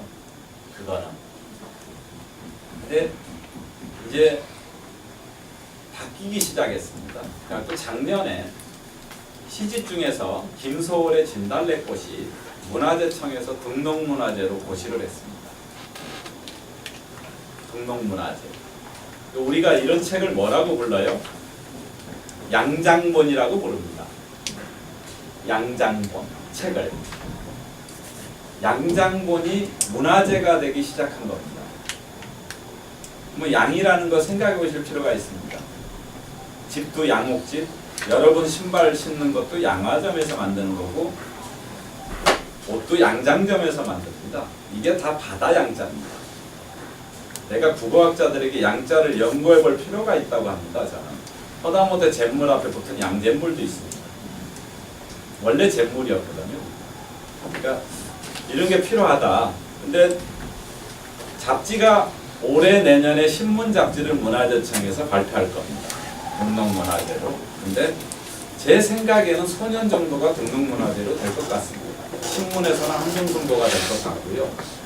그렇게 되면 이제 세상은 더 많이 바뀌는 거겠죠. 근데 불가피하게 잡지를 샀는데 어느 날 조금 대우를 해주려고 하는데 나이가 먹어가네요. 근데 제가 이 잡지 공부를 했을 때는 다 읽었기 때문에 한 50대 정도면 교수를 할 줄 알았어요. 근데 우리나라는 뭐 그 쩐이 없다고 안 써도 되나 그냥 막 변방에서 띄우거리는 거지. 그러니까 불편한 것도 있지만, 그러니까 항상 이 세상은 그런 것 같아요. 불편한 것도 있지만은 불편했는데 나중에는 전혀 다른 결과가 나올 수도 있는 것 같아요. 또 질문 또 하실 분 계시면 딱 해보세요. 요즘도 잡지 사세요? 예. 오늘도 오프라인 경매가 있어요. 그게 저한테는 다 옵니다. 그래서 1930년대 잡지가 뭐 선원인가 불교계통 잡지가 나왔어요. 그래서 내가 내 친구한테 얼마까지 들어가서 써라 얘기를 했습니다. 근데 그 경매가 책방 경매가 웃기는 게 오프라인 경매가 뭐 15만 원이 시작가인데 15만 원 하면 이렇게 남발을 데려갑니다. 근데 내가 이거를 지금 35만 원까지 쓰라 그랬습니다. 들으라 그랬습니다. 15만 원에 시작하는데 35만 원. 지금 후회도 하고 있습니다. 좀 더 갔어야 되나? 이 생각도 합니다. 근데 지금도 사고 있습니다. 요즘 잡지. 요즘 잡지도 예 많이 봤습니다. 그러니까 이제 세상 사람들이 알아서 이제 뭐라 그래요? 보내주기도 합니다. 그리고 제가 기회 닿는 대로 봤습니다. 그리고 요즘 잡지는 예 그런 것 같습니다. 제가 요즘 잡지들은 누군가가 또 해야 됩니다. 기록물이기 때문에. 근데 어쩌면 요즘 잡지가 더 귀해질 거라고 봅니다. 80년대부터. 80년대 우리가 올림픽을 열면서 홍수가 되거든요. 잡지가. 그러니까 정권들이 화해 제스처를 쓸 때마다 잡지가 많이 나옵니다. 왜냐하면 기다리고 있었던 거예요. 그러다가 많이 나오는데 요즘은 등록하지 않잖아요. 법이 좋아서. 옛날에는 등록하지 않으면 바로 구속입니다. 잡지를 어떻게 등록하지 않고 잡지를 내? 근데 요즘은 등록하지 않은 잡지들 너무너무 많습니다. 그래서 통계에도 안 나올 겁니다. 나중에는. 그게. 그러겠죠? 그러면 누군가는 해야 됩니다. 요즘 뭐 특히 독립 잡지들, 그 변방에서 나오는 지역 잡지들 이런 거는 꼭 할 필요가 있다라고 봅니다. 그리고 세월이 가면은 그게 여러분의 노후를 왜 굳이 형창들만 그렇게 벌으려고 해? 다른 일도 많아. 그러니까 이런 거예요. 여러분이 쓰고 남은 껍데기만 평생 모으면 너 늙어서 그거 연금이야. 부자 될 거예요. 근데 그 공간이 없다는 거지. 그러니까 나는 지금 저는 관심 있게 봐요. 그런 흐름을. 요즘 핸드폰 처음 거부터 다 있으면 얼마나 좋을까? 얼마 안 돼 그거. 다 버렸을 거라니까. 안타까워요. 저는 그런 것들이 사라져가는 것들이. 막 이런 핸드폰 큰 것들 나 이거 봤어요. 언론사인 친구들 뭐 어느 날 막 이따만한 핸드폰을 갖고 다니는 거야. 뭔지를 몰라서 뭐냐고 물어봤다니까. 그랬더니 그게 핸드폰이었었어요. 근데 그런 것들을 저는 보면서 아 저것도 그만해야 되는데 요즘 게 더 흐름이 빠르기 때문에 요즘 걸 더 중시해야 된다는 거지 지금. 왜냐하면은 1950년대나 일제시대는 그 흐름이 그렇게 안 빨랐어요. 근데 지금은 굉장히 타이트하고 빨라. 근데 나 같으면 이런 걸 좀 갖고 있고 싶어. 근데 그게 세월이 가서 돈과 직결될 거라니까요. 저희가 보니. 근데 여러분들 너무 현찰만 벌어. 그러지 마요. 근데 다양하게 할 필요는 없잖아. 어떤 한 가지만 하면 될 거다. 어떤 한 가지. 그러니까 10여 년 전에요. 나한테 누가 선생님 뭐를 뭐 수집했으면 좋겠냐래. 그때 제가 추천해 준 게 있어요. 나 같으면 지금 비디오 테이프를 하겠다고 했어요. 근데 비디오 테이프 지금 없어졌어. CD잖아. 근데 비디오 테이프는 몇 개 안 되기 때문에 끼케야 지가 10,000개 안 넘을 거라고 보거든. 비디오 테이프이. 꽤 돈 벌었을 거야. 만약에 내 말이 있으면. 또 질문해 보세요. 잡지가 창간호가 가치가 있다는 거는 이제 어느 정도 공유를 할 수 있을 것 같은데요. 그 다음으로 만약에 어떤 잡지를 지금 현대 수집을 한다면 창간호 말고 약간 어떤 기준으로 또 이런 잡지를 모아야겠다던가 이런 생각을 할 수 있을까요? 그러니까 이제 워낙 이제 지금은 잡지가 다양하게 나오잖아요. 그러니까 뭐 지역 잡지, 독립 잡지 이렇게 파트별로 모으는 것도 좋을 것 같아요. 워낙 많이 나오기 때문에. 그렇죠? 지금은 누군가가 다 할 수는 없는 거야. 이 시스템이 이미 그렇게 됐어요. 그러니까 여러분 뭐 도서관에 납품하면 보관될 것 같죠? 잡지를 우리나라가 보관하면요 1년에 서고를 한 동씩 지어야 됩니다. 다 폐기 처분입니다, 여러분. 웬만한 소설, 시집 그 기증하잖아요? 보내주잖아? 다 폐기. 쓰레기통으로 바로 직행합니다. 제가 연대도서관 뭐 이런 데 웬만한 데 들어가 봤거든요. 비밀 서거실. 쓰레기통에 가보잖아요. 도서관 쓰레기통에 가면 여러분들이 그러니까 일반인들이 보낸 책이 다 거기에 쌓여 있습니다. 그래서 그거를 한 달에 한 번, 며칠에 한 번씩 또 수거해가는 인간들이 있습니다. 가서 보니까. 그리고 잡지는 우습게도 폐기 처분 도장이 찍혀서 폐기됩니다. 또 오래된 거. 한동안 게 많이 나왔어요. 그러니까 그렇게 테마별로 할 필요도 있다라고 봅니다. 근데 다 할 수는 없어요. 왜냐하면 여러분들 집이 적기 때문에. 또 질문하세요. 선생님 그럼 그 지대가 다 변하거든요. 예, 옛날 잡지는 얇습니다. 상당히 얇아서요. 요게 소년 참가하는데 요게 한 권입니다. 제가 지금 잡지를 한 뭐 모르겠어요. 한 10,000권쯤 있을 거예요. 10,000권. 근데 잡지가 아무도 완벽하게 가지고 있을 수가 없는 이유는 뭐냐면요. 얘가 한 권 나오고 말아야 되는데 호수가 있어 이게. 쪼르륵 있어요. 그럼 국립도서관에 다 있어야 돼요. 여러분들 생각할 때는. 근데 국립도서관에 생각보다 없습니다. 국립도서관에서 책을 빌려보신 분 있으세요 혹시? 그것도 되게 하나.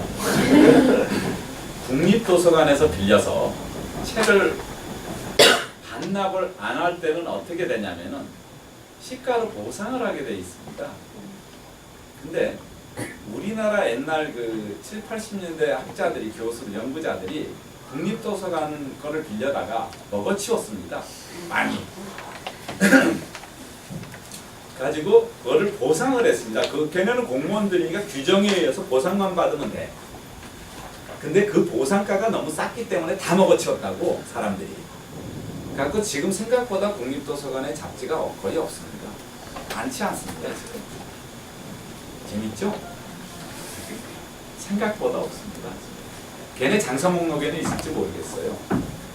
근데 88년도에 그 국립도서관에서 잡지 전시를 했을 때 어떤 한 친구가 국립도서관에 장서인 찍힌 게 많아요. 거기서 못했어요.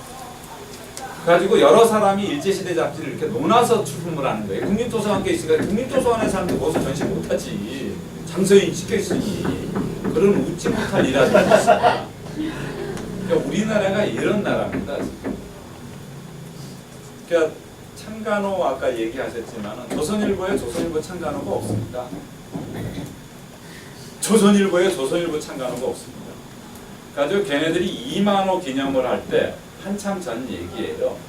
저한테까지도 연락이 왔었어요. 조선일보가 결호가 상당히 많습니다. 결호가. 하지만 그걸 찾다가 조선일보 창간호가 어디에 있냐면 김일성대학에 있습니다. 지금. 그래서 그걸 일본을 통해서 그러니까 조선일보 창간호를 그 80년대가 90년대 그 시대에 아파트 한 채를 걸었습니다. 그거 하나 나오면 아파트 한 채 주겠다는 거였어요. 찾다가 거기 김일성대학에 있는 거예요. 근데 중정한테 걸렸습니다. 그 짓을 하다가 지금의 안기부한테. 갖고 그게 중단됐죠. 웃긴 일화들도 많습니다. 제가 책을 하다 보면 그런 일화들, 뭐 서울대학교가 김일성대학보다 장서수가 작습니다. 그러니까 우리나라가 그런 거 있죠. 김일성대학보다 못하면 안 돼. 갖고 해외에서 책을 사들이기 시작합니다.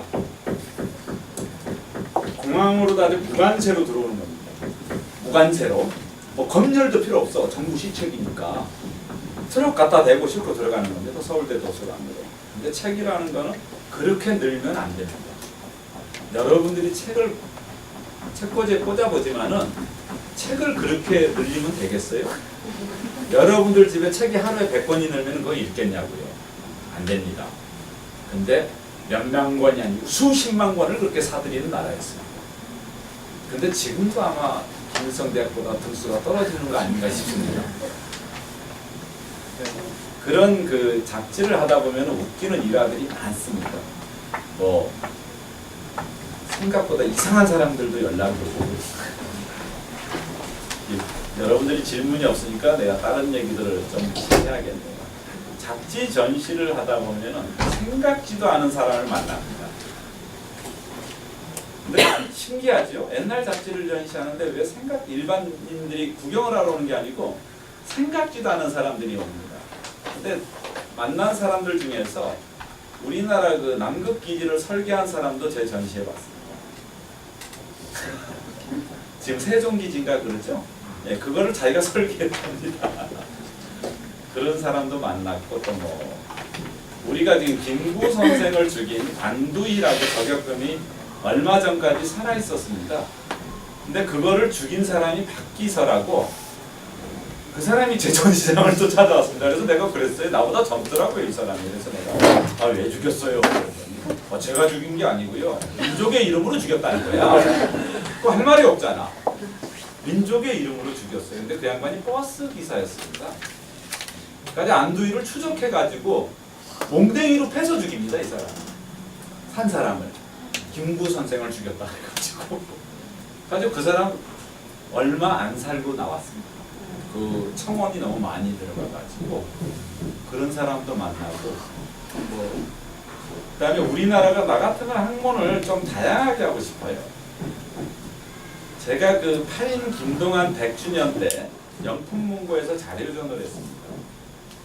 근데 우리나라 대학이 그런 자료에 대한 교육을 안 시키는 모양이에요. 가지고 자료전 설명을 제가 했습니다. 일주일간. 다양하게 깔려 있습니다. 8인에 대한 게. 근데 자료를 설명할 사람이 없는 거예요, 우리나라가. 근데 내가 아까도 얘기했지만 내가 우리나라에서 학교를 별로 안 다녔잖아. 근데 나 같은 사람한테 요청이 온다니까. 자료전 설명을.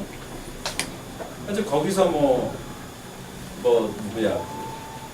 일본인 교수, 오무라 마스오 교수 뭐 등등등을 많이 만나요.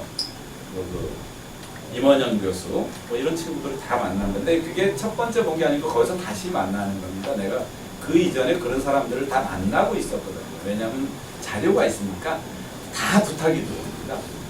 별거 아닙니다. 교수들 자료 없으면 꼼짝 못합니다. 지금 뭐 서울대 교수였던 김윤식 교수 같은 경우도 자료를 내가 뭘 제공해 줬었습니다. 가지고 50년대 잡지 전신을 본 적은 없어요. 이 사람을 내가 서문을 쓰라 그랬더니 서문을 보냈어요. 왜 보내는 건 냄새 나지요? 왜냐하면 다음에 부탁하면 또 좀 부탁하는 거예요. 그러니까 이 시대가 얼마나 자료가 큰가를 보여줍니다.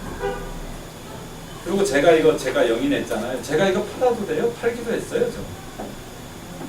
제가 갖고 있기 때문에 하는 겁니다. 영인. 그러니까 여러분들도 무언가는 보존할 필요가 있다라고 요즘 이 시스템에서 진짜. 저는 이렇게 보거든요. 지금 2000년이야. 1950년간은 큰 변동 없이 왔습니다.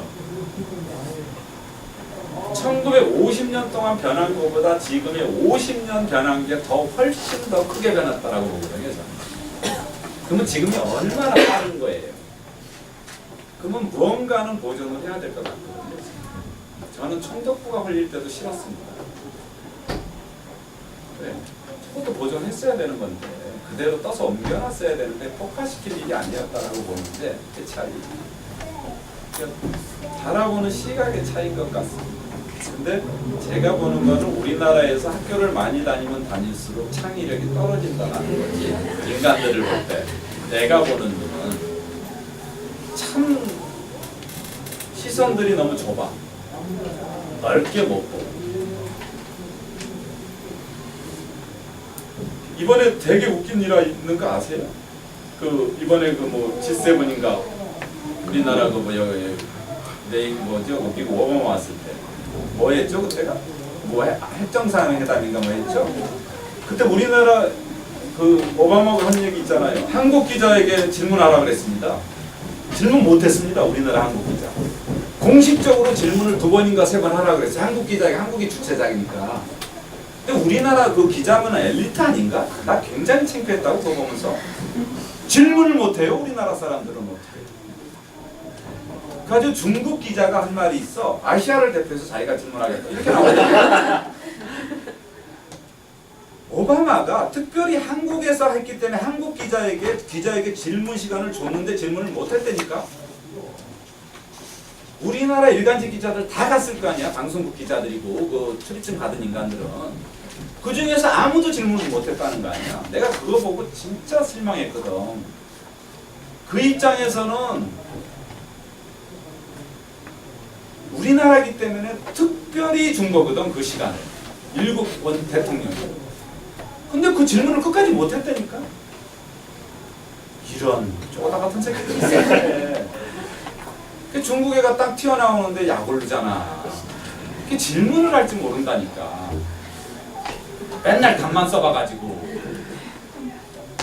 여러분들 결혼할 때도 이 추세로 가면은 사지선당인데 4명이나 5명 앉혀놓고 골라야 된다니까. 이 교육 시스템이면 속상하잖아 이런 것들이. 근데 그게 지금 현상으로 일어나고 있다는 거지 지금. 그리고 매일 교과서 외우기나 했어. 그거 아무 필요 없거든. 선생님이 지금까지 기록을 모으셨잖아요. 그게 사실 선생님 자체에 다 들어있잖아요. 그게 기록도 들어있지만 그 기록을 보면서 보신 흐름, 깨달음이 있으실 텐데 그걸 남겨주셨나요? 제가 이제 평생 책을 2번 쓰고 싶습니다. 잡지를 한번 쓰고 싶고 내가 살아온 얘기를 쓰고 싶어요. 딱 2번. 근데 물론 뭐 잡지는 여기저기다가 발표는 많이 했습니다. 근데 여러분들이 그런 책을 안 보는 거죠. 왜냐하면 굳이 봐야 될 필요가 없는 거야. 그리고 저는 원고를 쓸 때 잡지 얘기는 고려가 없으면 절대 안 씁니다. 내가 유명하지 않은 사람이에요. 우리나라에서는 별로 인정해 주려고 하지 않는 나라예요. 우리나라가 재밌는 게 뭐예요? 요만큼을 정해 라인을. 요 속에 들어오지 않은 인간은 안 써주려고 하는 나라야. 근데 나는 이 속의 인간이 아니고 이 변방의 인간이었거든요. 그래서 악착같이 원고를 봤습니다. TV 출연 악착같이 봤습니다. 절대 공부를 안 합니다. 근데 딱 2가지는 남기고 싶어요. 그래서 2권은 내고 싶습니다. 네, 이제 제가 언젠가 책을 한번 내려고 내가 집을 짓는 사람이라고 아까 얘기했잖아요. 혼자 집을 지었습니다. 6개월 걸려서 우리 집을 설계까지. 그 책을 매일 그 책에서 썼어요. 그래가지고 원고를 넘겼는데 그때 IMF 때인가 뭐 IMF 지나서 뭐 경기가 나쁘대. 그래서 계약까지 했는데 안 냈어. 근데 그 원고가 결국은 90% 이상이 살아온 얘기로 바뀌었어요. 열린문하고 계약을 했는데 그거를 내가 유명하지 않은 사람이라도 중매를 누구한테 쓰라고 그랬냐면 황백원이라고 야생책 편지 쓴 친구더러 강 선생이 이걸 가지고 다니면서 당신이 이걸 책을 내야 된다. 나는 유명하지 않지 않냐. 알았다고. 그래가지고 그걸 갖고 다녀서 했는데 집진 얘기는 어디서 다 날아갔어. 살아온 얘기로 변명한 거예요. 그래서 그 원고가 지금 그대로 있어요. 내가 학교를 안 다닐 테니까 이 시대가 아주 독특한 이력인 거야. 근데 이건 어쩔 수 없었어요. 선택할 수 없잖아. 부모 못 고르잖아. 여러분들 부모 고를 수 있었으면 그런 부모 골랐겠어. 다 바꿨을 걸. 근데 나도 어느 날 눈 떠보니까 부모가 없으니까 이렇게 사는 거지. 고를 수 있었으면 좋은 부모 골랐지 나도. 근데 좋았던 게 있었어요. 부모가 없이 살았는데 50이 넘었어. 60이 다 되잖아. 훌륭한 DNA를 준 거야. 우리 부모가 나한테. 근데 그거는 젊었을 때 못 느끼는 거예요. 한 번도 안 아파본 거예요. 이빨도 지금 그대로 이빨이에요. 치과 평생 한 번도 안 갔어. 병원에 입원 하루도 안 해봤어. 이거는 근데 젊었을 때 모르거든. 이렇게 훌륭한 DNA를 준 줄 알았나 내가. 그래서 참 재밌어요. 그런 게 여러 가지가 이게 세월이 지나서야 느낄 수 있는 것들도 많다는 거예요. 젊었을 때는 얼마나 부모 욕 많이 했는데 나. 이씨, 내가 또 질문해 보세요. 저희 잡지도 보신다고 하셨잖아요. 예. 어떤 부분이 제일 흐름을 보셨으니까 아쉽고 그다음에 이런 부분이 좀 더 좋아졌으면 좋겠다 기대되는 그런 게 네, 흐름이라는 게 있더라고요. 제가 이제 서울에 오면은 뭐 교보문고나 이런 데 가서 잡지 코너를 한 번에 훑어봅니다. 표지를 쫙 봐요. 근데 아, 읽는 시대는 지났구나. 보는 시대인 거예요. 잡지들이. 옛날 잡지들은 그림이 거의 없습니다. 다 활자입니다. 근데 여기에 흐름이 서서히 변하기 시작해요. 사진이 한껏 들어가고 막 이렇게 변하기 시작하는데 요즘은 정말 보여주는 시대예요. 그러니까 굳이 아마 이 뭐라 그래 너무나 봐야 될 게 많아서 그러는지 굉장히 자극적이고 제목들이 딱 그러니까 자극적이라 읽겠지 뭐. 사람. 그런 것들은 요즘 너무나 많이 보입니다. 그 다음에 요즘 잡지들은 100명을 위해서 출판을 하는 것 같아요. 그러니까 그렇게, 그러니까 뭐라 그래, 요즘 매니아들을 위한 잡지들을 내는 것 같아요. 몇 권 안 빠질 것 같은데 내고 있거든. 그런 것, 옛날 같으면 상상 못하는 것들 있죠. 그러니까 잡지가 점점 세분화돼 가는 것 같아요. 지금. 그래서 제가 이렇게 이상한 건 뽑아보거든요. 공짜잖아, 그래. 내 책만 좀 묻혀놓겠지, 뭐, 그 책에. 근데 그런 것들을 봤을 때, 근데 뭐, 지금 이제 굉장히 고군분투하는 거죠. 왜냐하면 이제 컴퓨터라는 것 때문에. 지금 이제 이게 이제 뭐 종이책, 뭐 종이책 아닌 책 이렇게 놓더라고요 또. 근데 항상 공존했어요 우리가. 그러니까 뭘로 보면 되냐면은 우리가 처음에 비디오가 나왔을 때 영화관이 문을 닫을 것이다 그랬어. 비디오가 나왔을 때. 근데 안 나왔거든. 영화가 잘 되잖아. 그러니까 항상 공존하더라고요. 그러니까 내가 2000년인가 중앙일보하고 인터뷰했을 때도 뭐 인터넷이 이제 시작됐으니까 그걸 뭘 질문한 적이 있어요 기자가. 그래서 항상 공존한다. 항상. 왜냐하면은 하나가 나면 하나가 일방적으로 없어져야 되는데 소멸해야 되는데 안 그랬거든요 여태까지 역사. 그래서 잡지들도 정말 세분화되고 다양해지고 그게 아마 그 정기간행물법이 약화됐기 때문에. 그러니까 목소리를 크게 낼 수 있는 거죠 이제. 궁금한 거 해보세요. 저 이런데 자주 안 나오는 사람. 선생님 잡지 예. 다 이렇게 리스팅을 해주셨어요. 아 이제 이번에 제가 처음으로 저는 USB를 처음 이번에 해본 거예요. 미안한 얘기인데. 그래서 제 아내는 나보다 조금 더 이런 걸 잘 받아들여요. 아까 아내한테 USB를 하나 빌려주시오. 아까 내가 아내가 가지고 있는 디지털 카메라로 찍었어.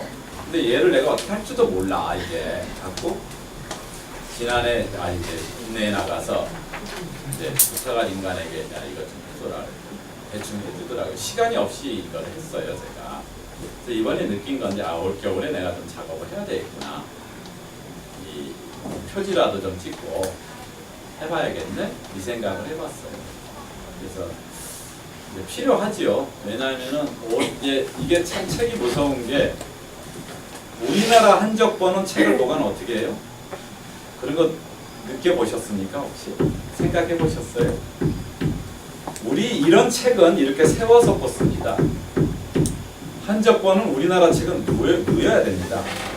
힘이 없기 때문에. 근데 우리 이 책은 세워놓잖아요. 오래가면 책이 무너집니다. 종이질이 나빠서. 종이질이 나쁩니다.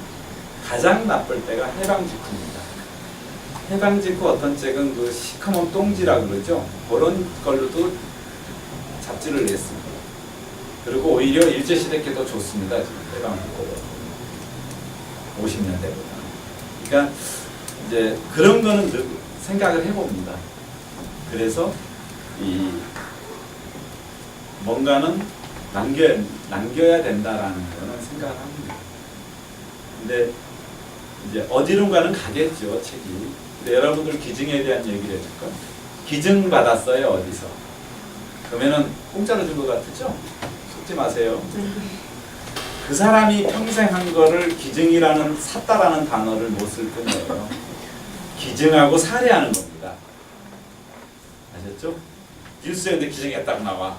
근데 그 사람 평생 한 거를 그 사람한테 샀다라는 단어 쓰면 그 사람에게 신뢰거든요. 그래서 기증하고 살해입니다. 그러니까 제가 이제 중앙일보인가 어디 인터뷰했을 때 얘기를 한 적이 있습니다. 내가 혼자 무겁다. 이거 가지고 뭐 수용을 해야 된다. 정부 낙찰이나 이런 데서. 그랬더니 딱 세 군데서 연락이 왔습니다. 독립기념관, 전쟁기념관, 국립도서관 매입을 하겠습니다. 우리 아내가 놀란 거예요. 저 쓰레기 같은 거였거든. 매입을 하겠다니까 그거 큰 단체에서 이거 얼마나 받아? 그래서 2000년이에요. 아마 5억 원 더 줄걸? 내가 그랬어야 그때 그 뒤로 문제 않고 다니고. 인간은 어차피 자본주의야.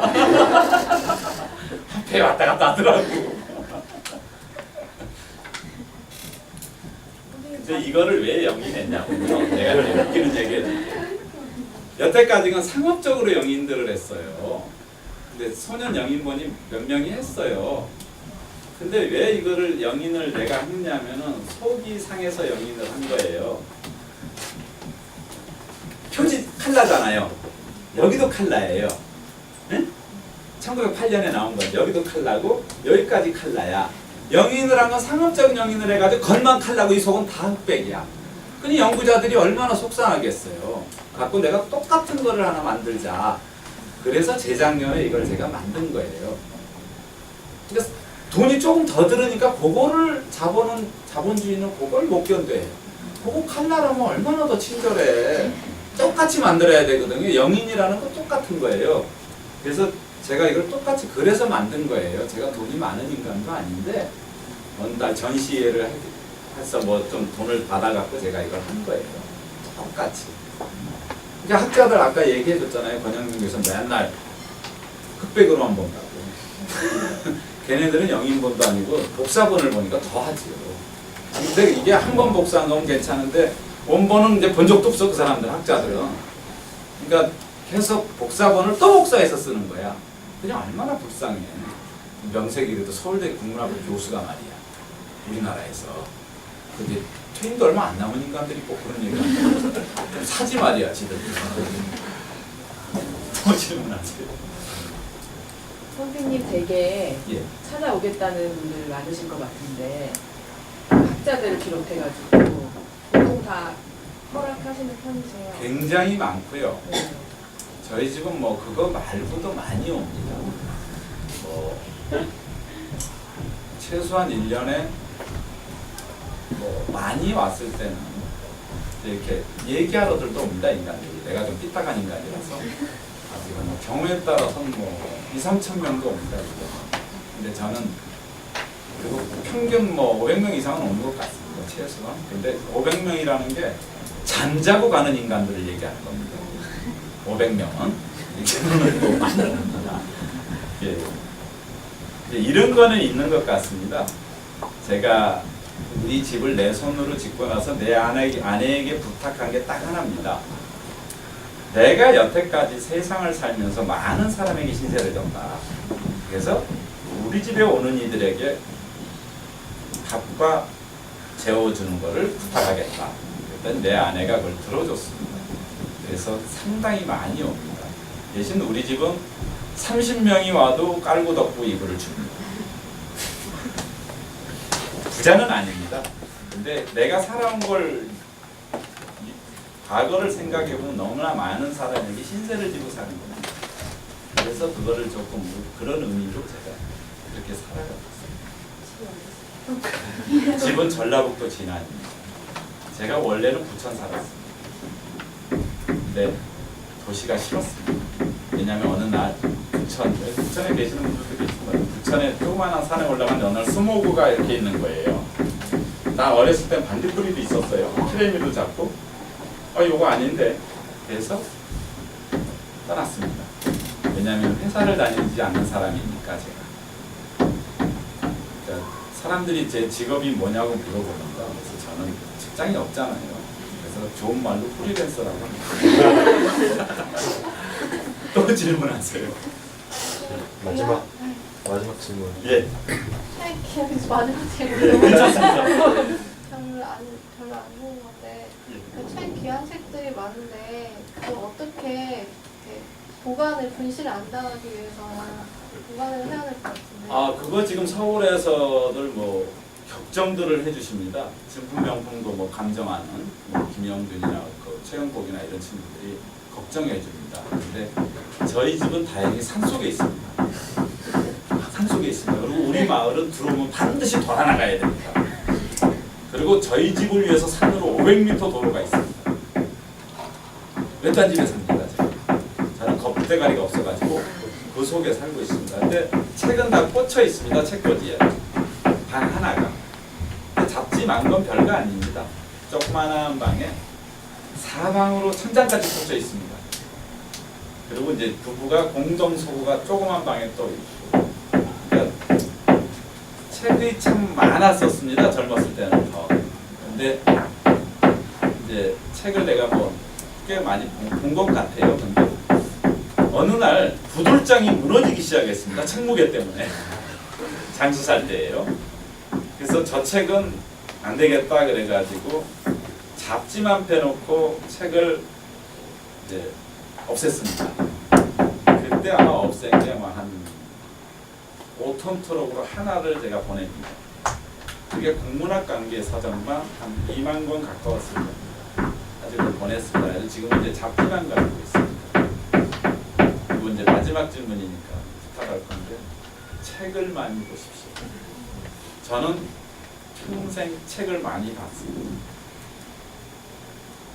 그냥 뭐 요즘 책들이 불만은 뭐냐면은 너무나 시류에 흘러 독서들도 인기 영화 베스트셀러만 쫓아다니는 그러지 마시고 기본 서적들을 좀 많이 보셨으면 좋겠어요.